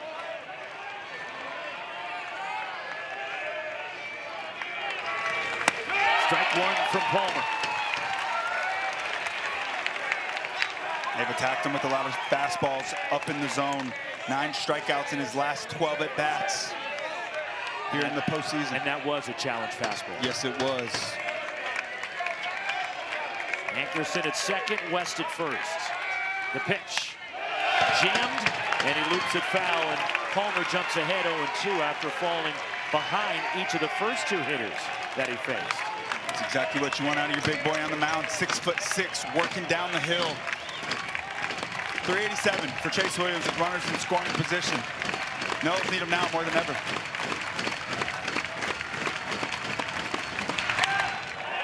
Fought it off, came in on the hands of Williams again. And the count holds 0-2. Yeah, you can tell Williams is working incredibly hard to be on top of the baseball. Palmer up in the zone with that fastball. A lot of carry and ride on it. James Hankerson Jr. at second. Jackson West at first. And Williams out toward right center. Hustling over his Reeder. And he reaches down and makes the catch over toward the alleyway. Great break on it by Cannon Reeder. And that sinking liner off the bat of Chase Williams, who hit it well. An absolute rocket. Look at the area he covers right here off the bat. Looks like it's down, no doubt about it. And Reeder, he can just cover some ground, man. He made a play in the regionals, coming in diving. One of the more impressive plays I've seen in a long time out of an outfielder on a sinking ball. And that one right there as well. Big time play. And now Gage Harrelson, top of the order for the Seminoles. He is 0 for 2 with a walk. 2 on, 2 out, the 1-1 game. Line the other way, slicing. And it's foul over toward that party area down the left field corner. In Florida State, you can tell there's been some talk in the dugout. Fastballs up in the zone. They've really been some big trouble here in this series, trying to work hard on top of that ball. Looked like a little cutter there from Palmer running underneath his hands at 88 miles an hour. 1 strike pitch, and that's low from Palmer. As Harrelson on the year, a 332 hitter over 377 with runners in scoring position. 2 on, 2 out. Palmer, the pitch. And that's high to Harrelson. It's 2-1.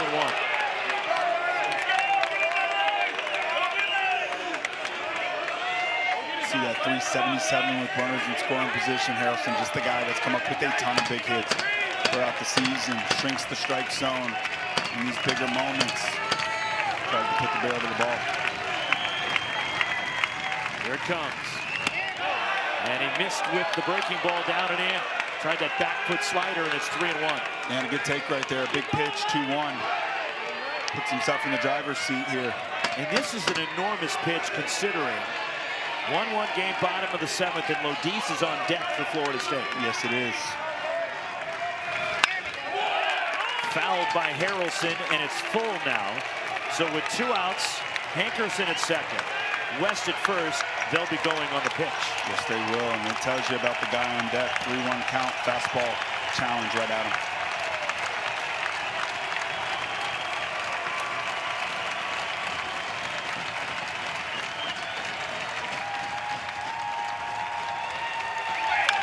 Line drive, base hit for Gage Harrelson. Around third, Hankerson coming home. Sliding into third ahead of the throw, Jackson West, and Florida State takes the lead. Gage Harrelson, the clutch, 2-out RBI single. You better believe it. That guy can flat out play. 3-2 count, Lodis on deck. They challenge him, back-to-back fastballs. Fouls off one. He does not miss that one, boy. That's a sweet swing right there. Driving it into left center field. More 2-out hitting for these Noles. It's been the story in this series. Gage Harrelson, biggest hit of this series so far for the Noles. And it gives Florida State the lead.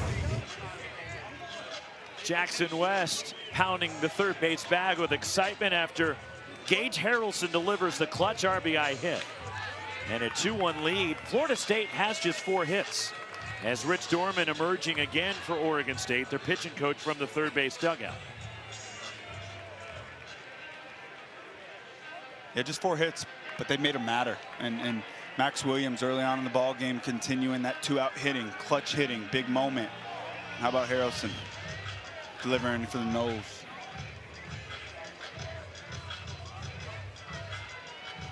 Mound conference with Leif Palmer. Took over for Ethan Kleinschmidt here in the bottom of the 7th. A couple of right-handers up in the bullpen for Oregon State, and they will go to the bullpen here. As Palmer gives up the run, and Florida State takes the lead, trying to keep their season going. They have to win tonight to force a Game 3 tomorrow. Wyatt Queen coming out of the bullpen for Oregon State. As the right-hander will try to keep this a 2-1 ball game, but Florida State coming through against Palmer and taking the lead. 2-1 Noles still batting last of the 7th.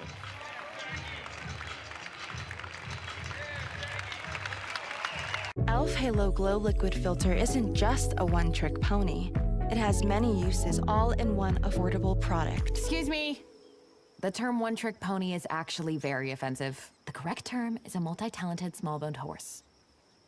e.l.f. Halo Glow, not just a one-trick pony. No. e.l.f. Halo Glow, a many-trick pony. Still no.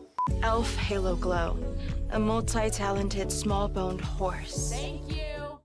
1 second, they're a neighbor you like. The next, they're a neighbor you trust. Actually, no problem. 1 second, you're worrying about your home. And then, thanks to ADT, there's a lot less to worry about. Feel secure enough to let others in with Trusted Neighbor from ADT.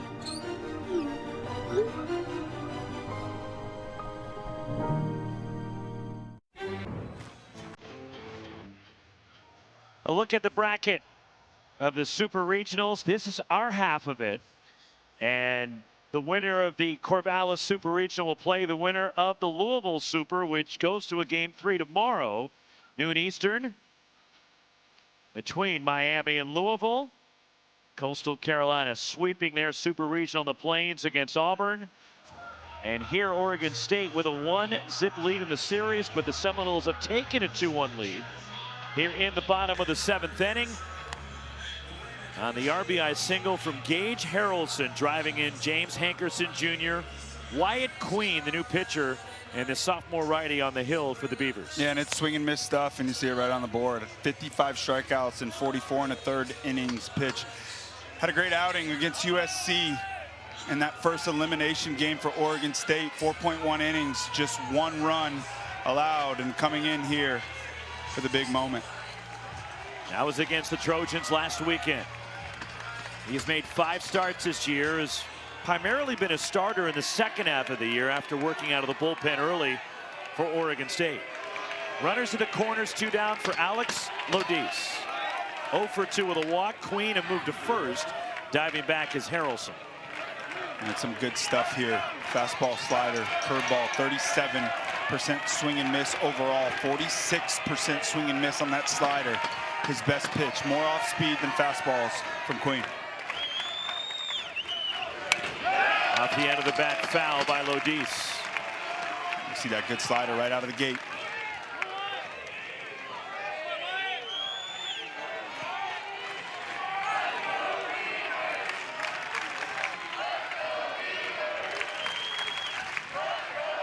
Move to first again by Queen. Close play. Diving back, though, is Harrelson. Quick feet.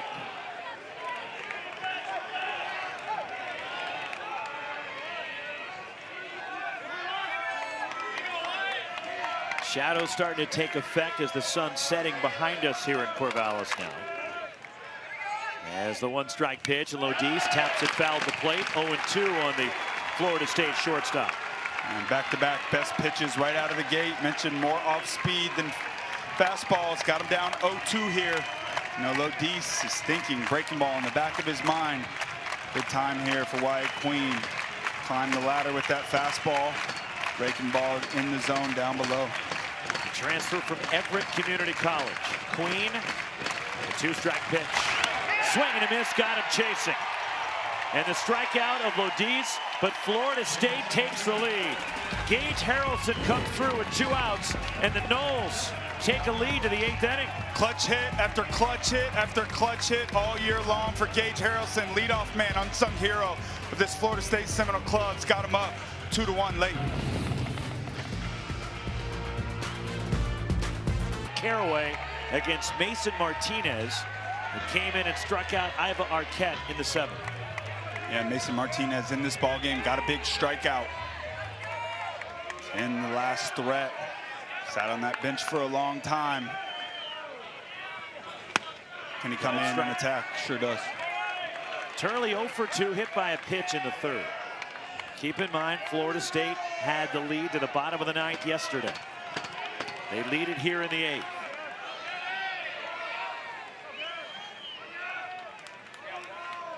One-strike pitch, and it's a bit high to Turley, and it's 1-1. Florida State bullpen, it's in their hands now. The season hanging in the balance for Florida State, who has to win this game tonight to force a game tomorrow. Yes, they do, and they were fantastic heading into yesterday's game and just faltered. Credit Oregon State. They're going to keep coming, down 3 runs late in the ball game last night. Scratched and clawed their way back, down just 1 run here in the 8th. You know, Florida State, they have not forgotten. They were tremendous last weekend in Tallahassee. Turley lays off, appeal no swing. And last night in the game, after taking over for Joey Bellini, who was outstanding, the starter for Florida State yesterday, gave up just 1 run, 8 strikeouts, no walks, and 6 2/3. Joe Charles was cruising along until the bottom of the 9th. The 3-1. And Turley draws a leadoff walk, and the Beavers have a start here in the 8th.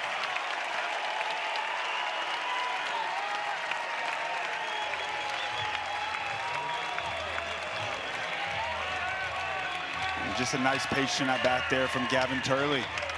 Playing off a couple pitches up in the zone. Leadoff walks. Oftentimes come back to bite you. Now a mound visit for the catcher, Jackson West. Also Cal Fisher coming in from third. Turley at first, reaching for the second time. And Wilson Weber has been locked in at the plate. 2 for 3 tonight with an RBI. The cleanup batter for Oregon State. Yeah, he sure has.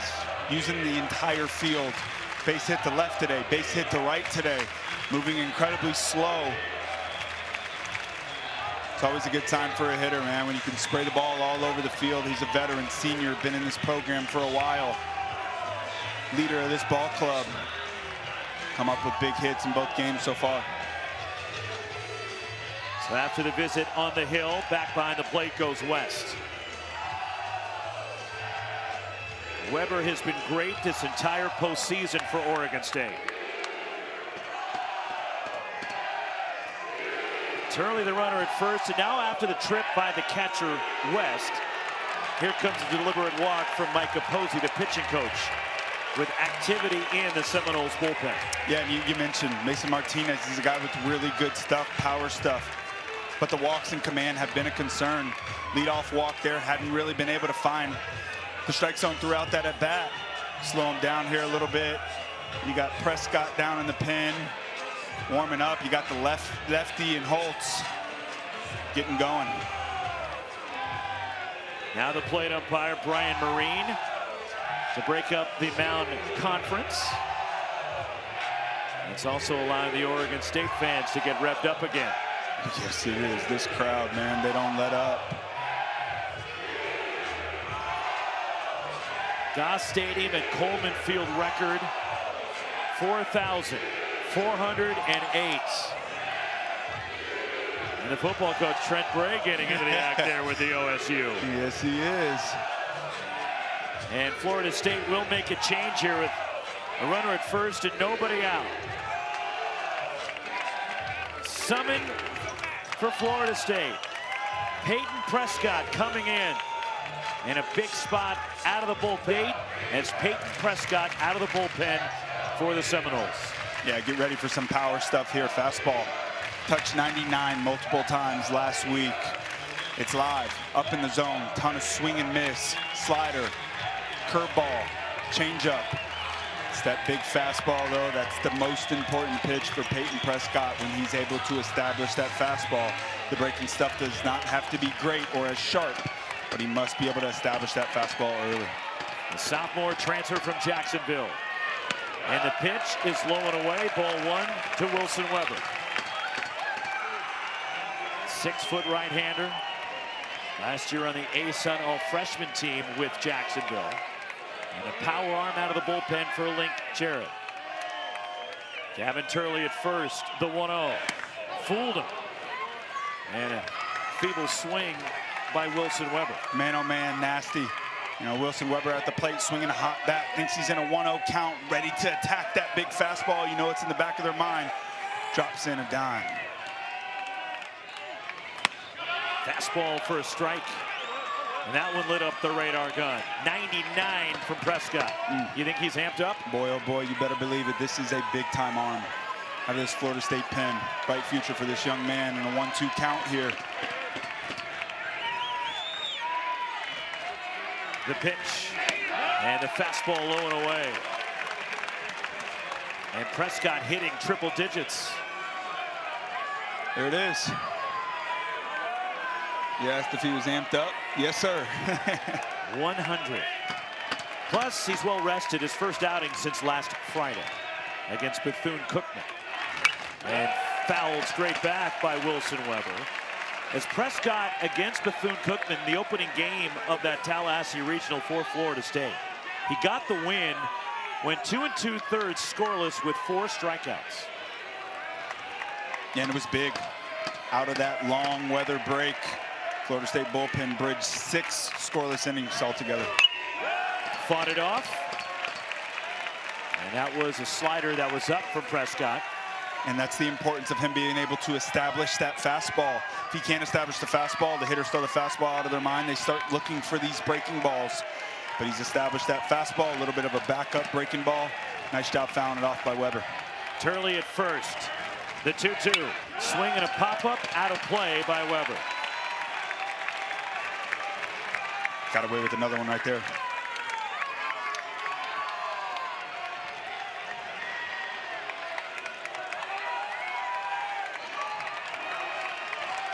Nail-chewing time here in Corvallis. Oh, yeah. Prescott.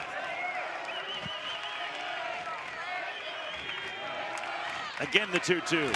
Swing and a miss, chase to high fastball. Up and out of the zone at 98. And there is that big fastball.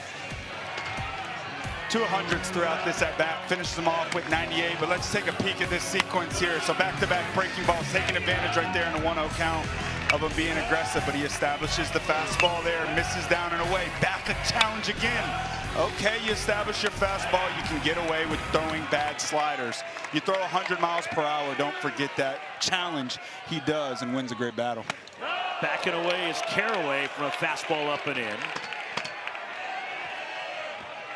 Mind if I buzz the tower? Negative, Ghost Rider. The pattern is full. I hear you. 98 for some chin music. I hear you, Rocks.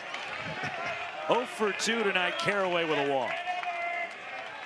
Gavin Turley at first. The pitch. Reaching for it, and the slider fouled away. Better location on that slider right there. Big rule in baseball. You do not want to get beat late to the pull side. So if you are going to throw a breaking ball, it must be on the outer half of the plate. Leave it on the inner half of the plate. That's where it gets turned around quickly to the pull side. Better location there from Prescott. Now an offensive meeting for Ryan Gibson, who runs the offense for Mitch Canham. 1 out, top of the 8th inning, a runner at first. And interesting, Devin, that now with a 1-1 count, they call the offensive conference. What do you think they're talking about? Well, first and foremost, Prescott looks like he's getting in a rhythm. So I think the most important thing that they're doing here is breaking Prescott's rhythm. And second off, maybe a little bit of a scouting report. Hey, maybe they had a game plan to sit slider, and he has thrown the fastball. I mean, you just never know. I think the biggest thing is they're breaking rhythms. And I tell you, man, offensive timeouts in baseball, it's something incredibly new to me, not something I've really ever seen until recently, but it does break the pitcher's rhythm. See if Prescott can bounce back. Trent Caraway climbs back in, and he takes it high from Prescott. 97. And I tell you what, Rox, it looks like that offensive timeout too could have been a little bit with the guy at first base trying to get a jump. And Gavin Turley, it looks like he's timing it up. He's trying to do that volt steal. He's got a short lead, and if he can get that secondary hop at the right time, he'll keep running. Inside to Caraway, who chucks the bat away thinking it was ball 4. It's 3-1. The offensive timeout threw everybody off.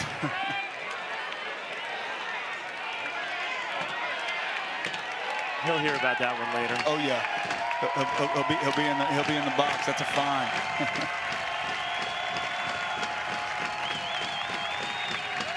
Florida State, Max Williams, Miles Bailey, Cal Fisher against Wyatt Queen. As Williams an RBI single in the 3rd, he is 1 for 3. 2 runs on just 4 hits for Florida State. A run, 6 hits, an error for the Beavers, as it's fouled away by Williams. Beavers have stranded 7, Florida State 6. And it's been a great ball game. 2 great teams going at it, evenly matched.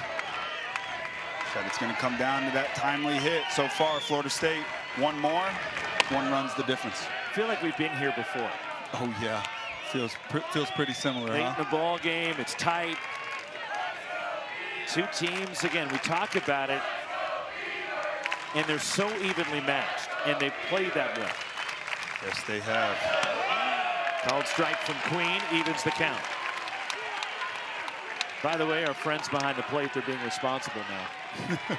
As we're getting later into the evening, you'd think they'd ramp it up, but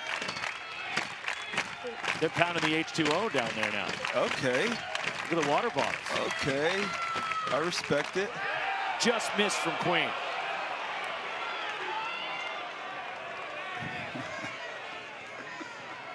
That's taking responsibility. But I also saw it looked like there was a bag for recyclables.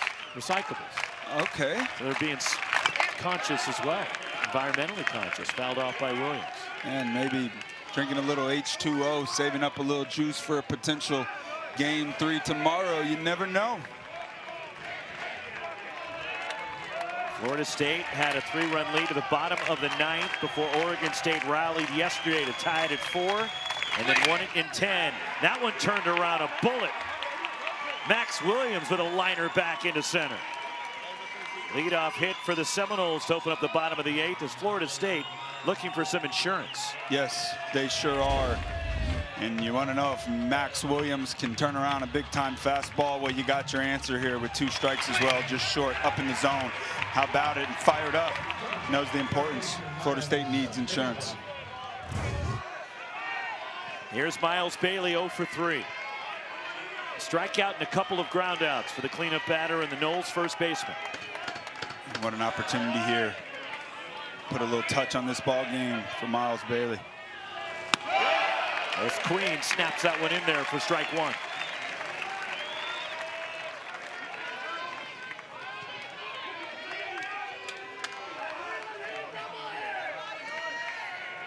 Max Williams a short lead. The 1-strike pitch. And that's outside from Wyatt Queen.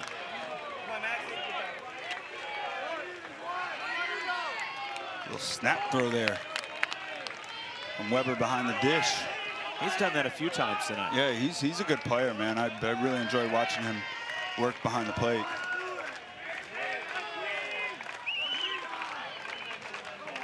The 1-1. Another curve, another strike to Bailey. It's 1 and 2. And a well-located one as well on the outer half of the plate. More off speed than fastballs from Queen. So the breaking balls are what set up the ability to climb the ladder late with the fastball. Pitchers have 2 options. They establish the fastball to go to the breaking ball, or they establish the breaking ball to go to the heater. Swing and a miss, got him. That one just disappeared for Wyatt Queen. 1 out. And how about a straight downer? 3 in a row right there, perfectly dropped in great location. Miles Bailey is swinging a hot bat. To see him take a swing like this, that tells you what kind of breaking ball that is from Queen. 1 out, Max Williams at first base. Cal Fisher steps in. 0 for 3, Fisher has struck out twice.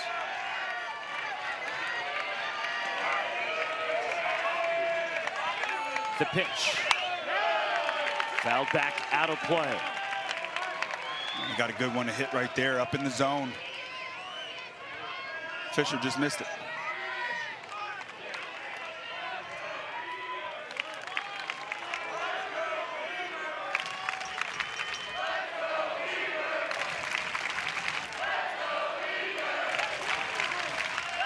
On Cal Fisher.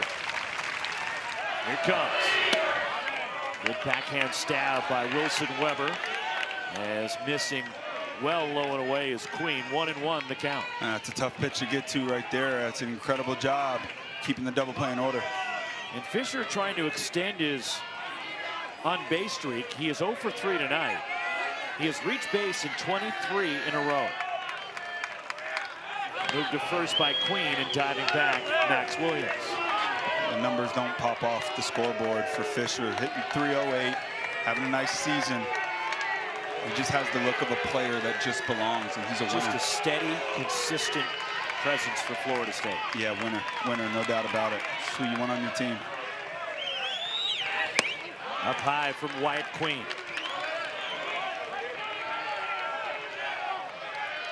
Florida State in the 2-1 count here late in the ball game, looking for insurance. Cal Fisher, 2 strikeouts on the day. It's a good opportunity for a hit and run here. Link decides to get aggressive. The pitch, chased a high fastball.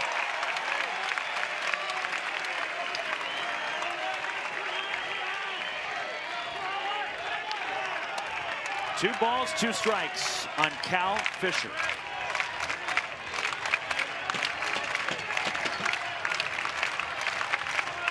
The sophomore Queen. Here comes. Popped him up. This one out of play behind third.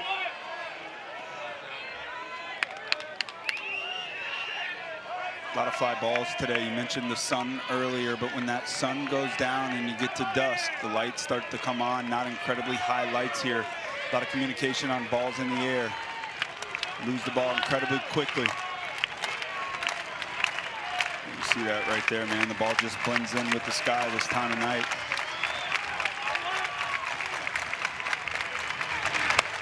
Just missed to Fisher. That was like the sky up above Sunken Diamond a couple of years ago in Game 3 of a Super when Texas couldn't find it and Stanford won the game because of it and went to Omaha. God, I remember that. That was insane.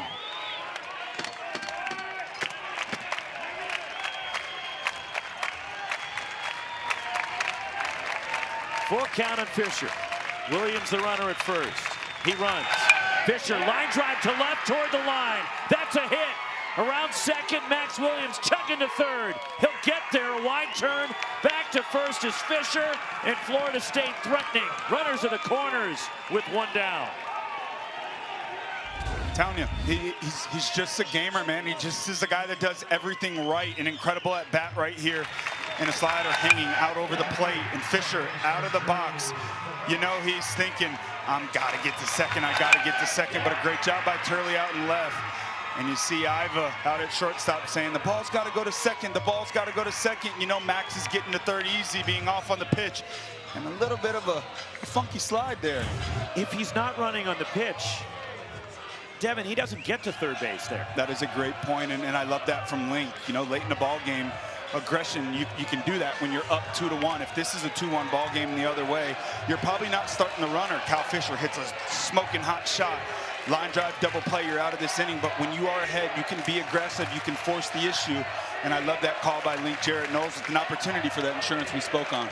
That's the Tomahawk champ, 3,000 miles away from Tallahassee right now. It's one of the best fan bases in the country. Small contingent because it's not easy to get to Corvallis from Tallahassee, but they are represented. Always, man, always. It's a special group of fans. It's an incredibly loud environment in Dick Howser Stadium. It's one of the best, if not the best, college environment in all of college baseball. Florida State's used to the noise, but a big opportunity to quiet the crowd on the road here. Drew Farreau takes ball one. And this environment has been amazing. This is incredible, man. This is incredible. Everybody, never been to Oregon State, get on out here, man. This is a special place. The 1-0 to Farreau. That's a strike at the knees. Farreau doubled back in the second. He walked in the seventh. And he's batting left-handed for the first time tonight. He is 1 for 2. And this is his strength from the left-hand side. You see the defense here. Middle is playing back for the double play. Third baseman is in. Third base, Max Williams. He's going on all down contact. Big swing and a miss by Farreau. Over the top of the curve, and it's 1-2 on the Seminoles. Second baseman. Man, you think about momentum in a baseball game. First and third, one out. All the momentum with the Noles right now. 3 outs left on offense for the Beavers. Being able to work out of this inning, momentum's a real thing in the game of baseball. Big opportunity for the Noles, though. Keep it on their side. The pitch. Got him. Went with the curve, and that's huge for Oregon State. Now there's 2 outs with runners at the corners. Just absolutely filthy. I mean, you know, he's hunting the ball up in the zone here. It starts up in the zone, but the best breaking ball of the night at the best time of the night for the Beavers. And a big strikeout, 1 out away from having this crowd light things up here in Corvallis. An opportunity for Hankerson to now get that big 2-out RBI. 2 2-out RBIs today for the Noles so far. He scored the go-ahead run in the 7th. Came up as a pinch hitter, and a called strike to Hankerson, who reached on a fielder's choice. Once again, a lot of breaking balls today for Queen. Florida State, do they sell out to the breaking ball? The fastball, it has not been in the zone in quite some time. He's got swings and misses up and out of the zone. Do they start to look for it? That was buried, and a good block by Wilson Weber. Fantastic.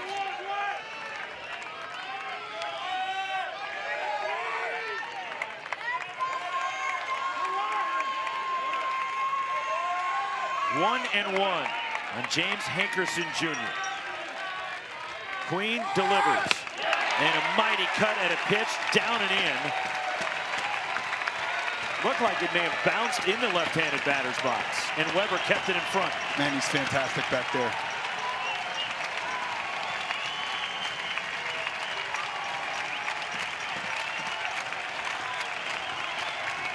What a luxury for this pitching staff to have somebody like Weber behind the plate. Big time, big time. It's so huge, especially with a guy on third base. 1-2. Queen, the pitch. Runner goes from first, slows down trying to draw a throw, and Oregon State allows Cal Fisher to get to second. And Oregon State had no plans on throwing that baseball to second base, not allowing Florida State to steal a run. Now second and third with 2 down. And a 2-2 count. Stolen base for Fisher. The pitch. Low from Queen, and it's full. Great take there. The overshift on. Singer, the second baseman's in shallow right. Iva Arquette, the shortstop, almost right behind the bag at second.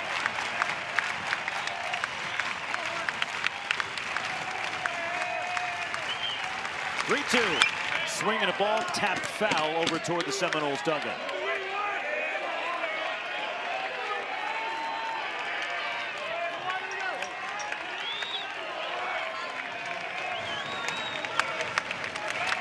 Six, 7, and 8 for Oregon State, by the way, in the ninth.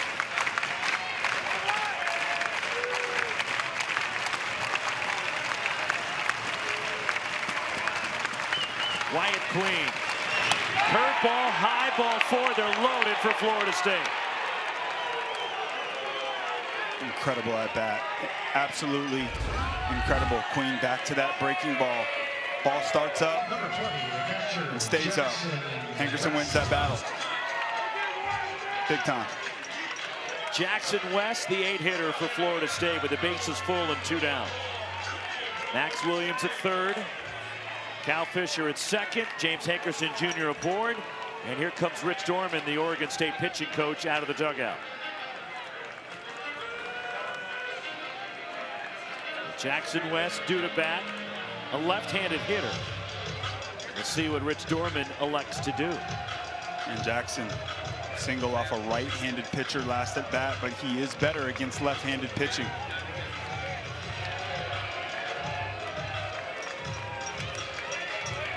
(2-1) Florida State, and the Seminoles threatening with the bases full and 2 down.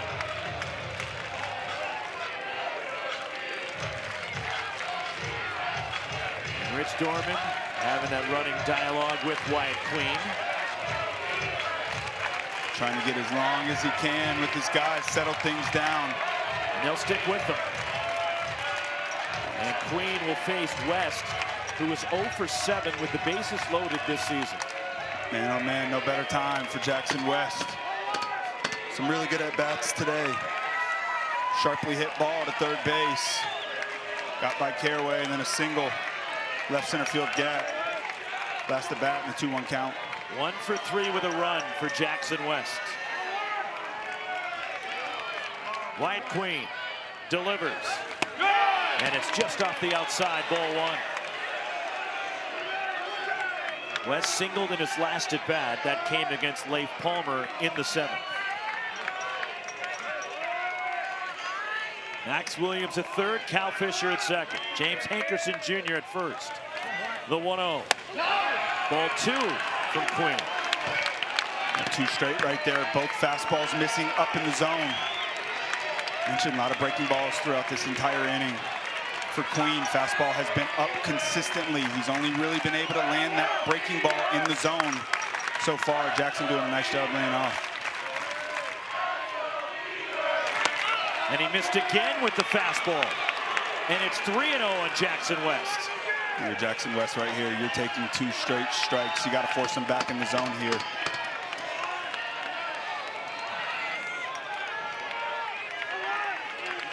Queen needs to throw a strike. And he does, as West tried to disrupt his rhythm by showing bunt, even though everybody knew. Yeah, gave his best effort there. That was 3-1. Queen's not out of the woods. Here it comes. And he snaps the curveball off, and a beauty for strike 2. Boy, the guts to throw that pitch. Even though that's the best command he's had, though, is that curveball. No doubt about it. It's been the pitch that he's gone to. They say what you get 3-1, you oftentimes get 3-2.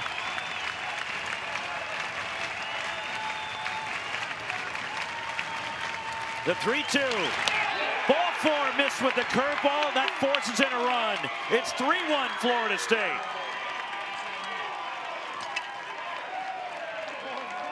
Max Williams comes in for the Seminoles in a 2-run lead. Boy, oh boy, that's a big one for the Noles right there. Back-to-back fantastic at-bats. Hankerson.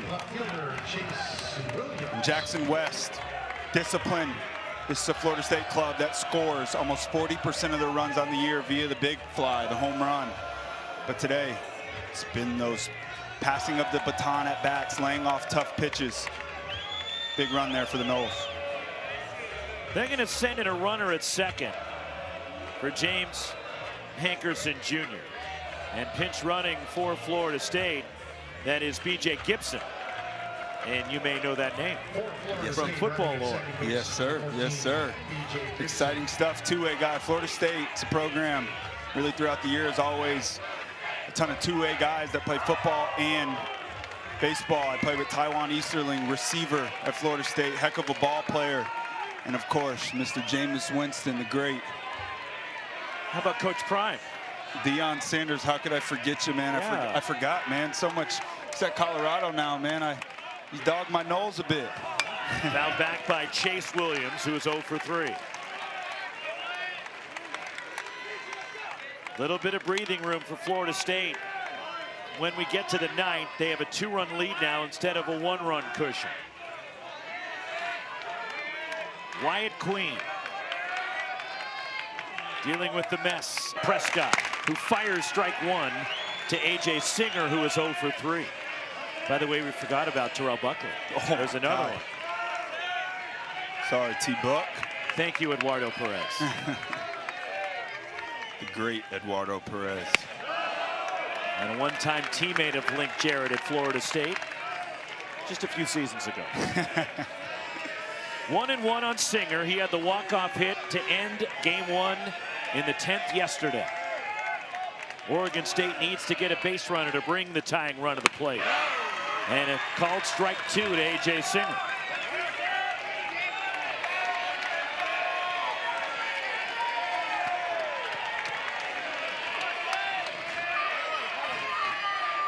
Peyton Prescott, the pitch, fouled away. Another heater, 98 from Prescott. That's a big arm, man. High octane. Big time, big time.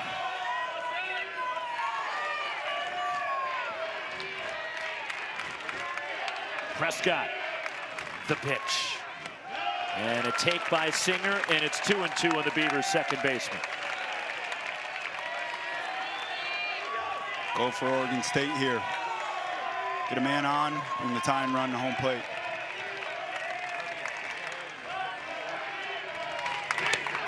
Just missed to Singer, and it's full. It was this part of the order that started the rally in the 9th inning yesterday. Oregon State, the visiting team here in game 2. The payoff, and it's ball 4, and Singer is on. A leadoff walk to start the 9th, and here comes Tice Peterson for Oregon State. It's an incredible bat right there from A.J. Singer.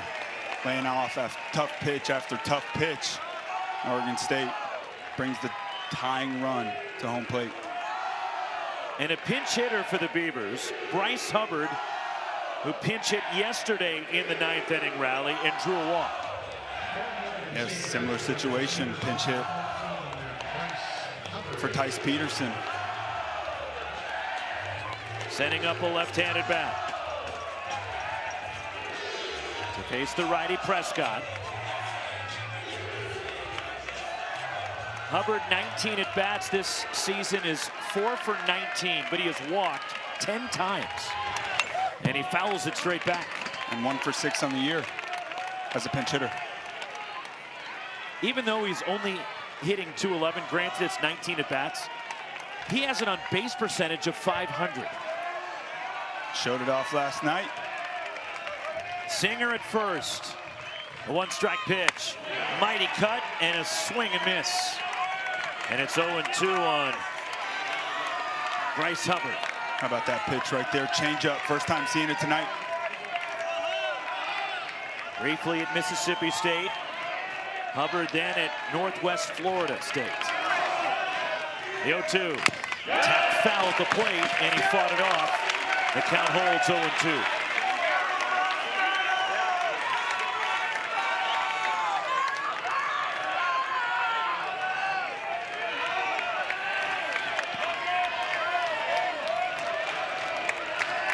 Peyton Prescott trying to finish it off for Florida State. Got him, one down.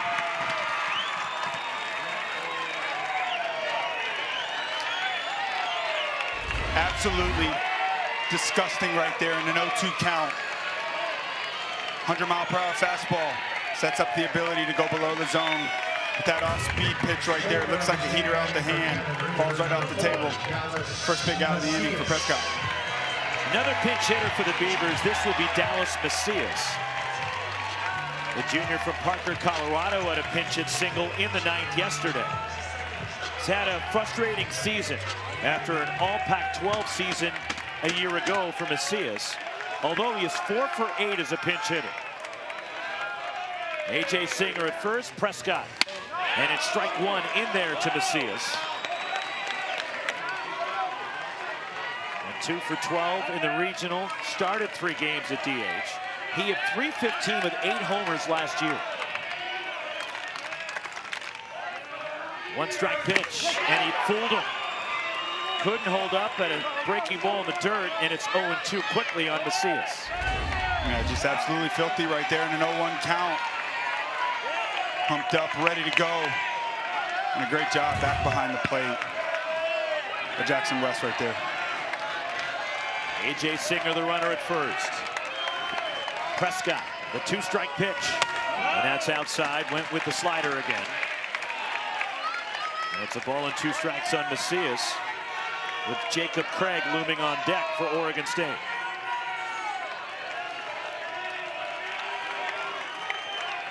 One and 2 on Macias.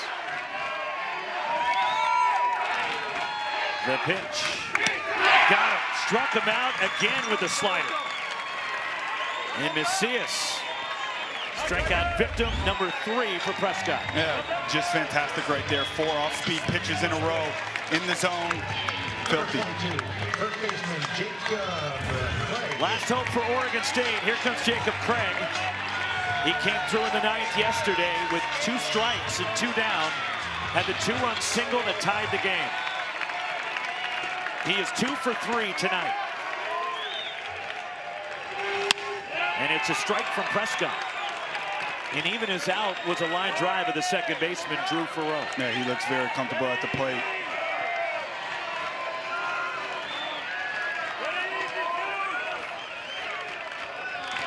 One strike pitch. Did he go? Yes, on appeal, says Darren Hyman down at first. And a breaking ball again right there. Yep. Yes, he did. Good call. Oregon State down to their last strike. Peyton Prescott. And that one squirts away from the catcher, Jackson West. And a wild pitch advancing A.J. Singer. And going to the breaking ball there. Florida State with the 2-run lead. That run out there means absolutely nothing but a spiked breaking ball. Jackson West trying to get around the ball. Just stayed down on him. A ball and 2 strikes on Craig. Prescott. The pitch. And it's low. 2 and 2 on the Beavs' first baseman and 9 hitter who has 13 homers this year. And great take right there. That's 7 off-speed pitches in a row for Prescott. Prescott. The 2-2. Check swing. Strike 3 called. Ball game. And Florida State hangs on. And the Seminoles even this Super Regional Series, and Game 3 coming up tomorrow night. Boy, oh boy.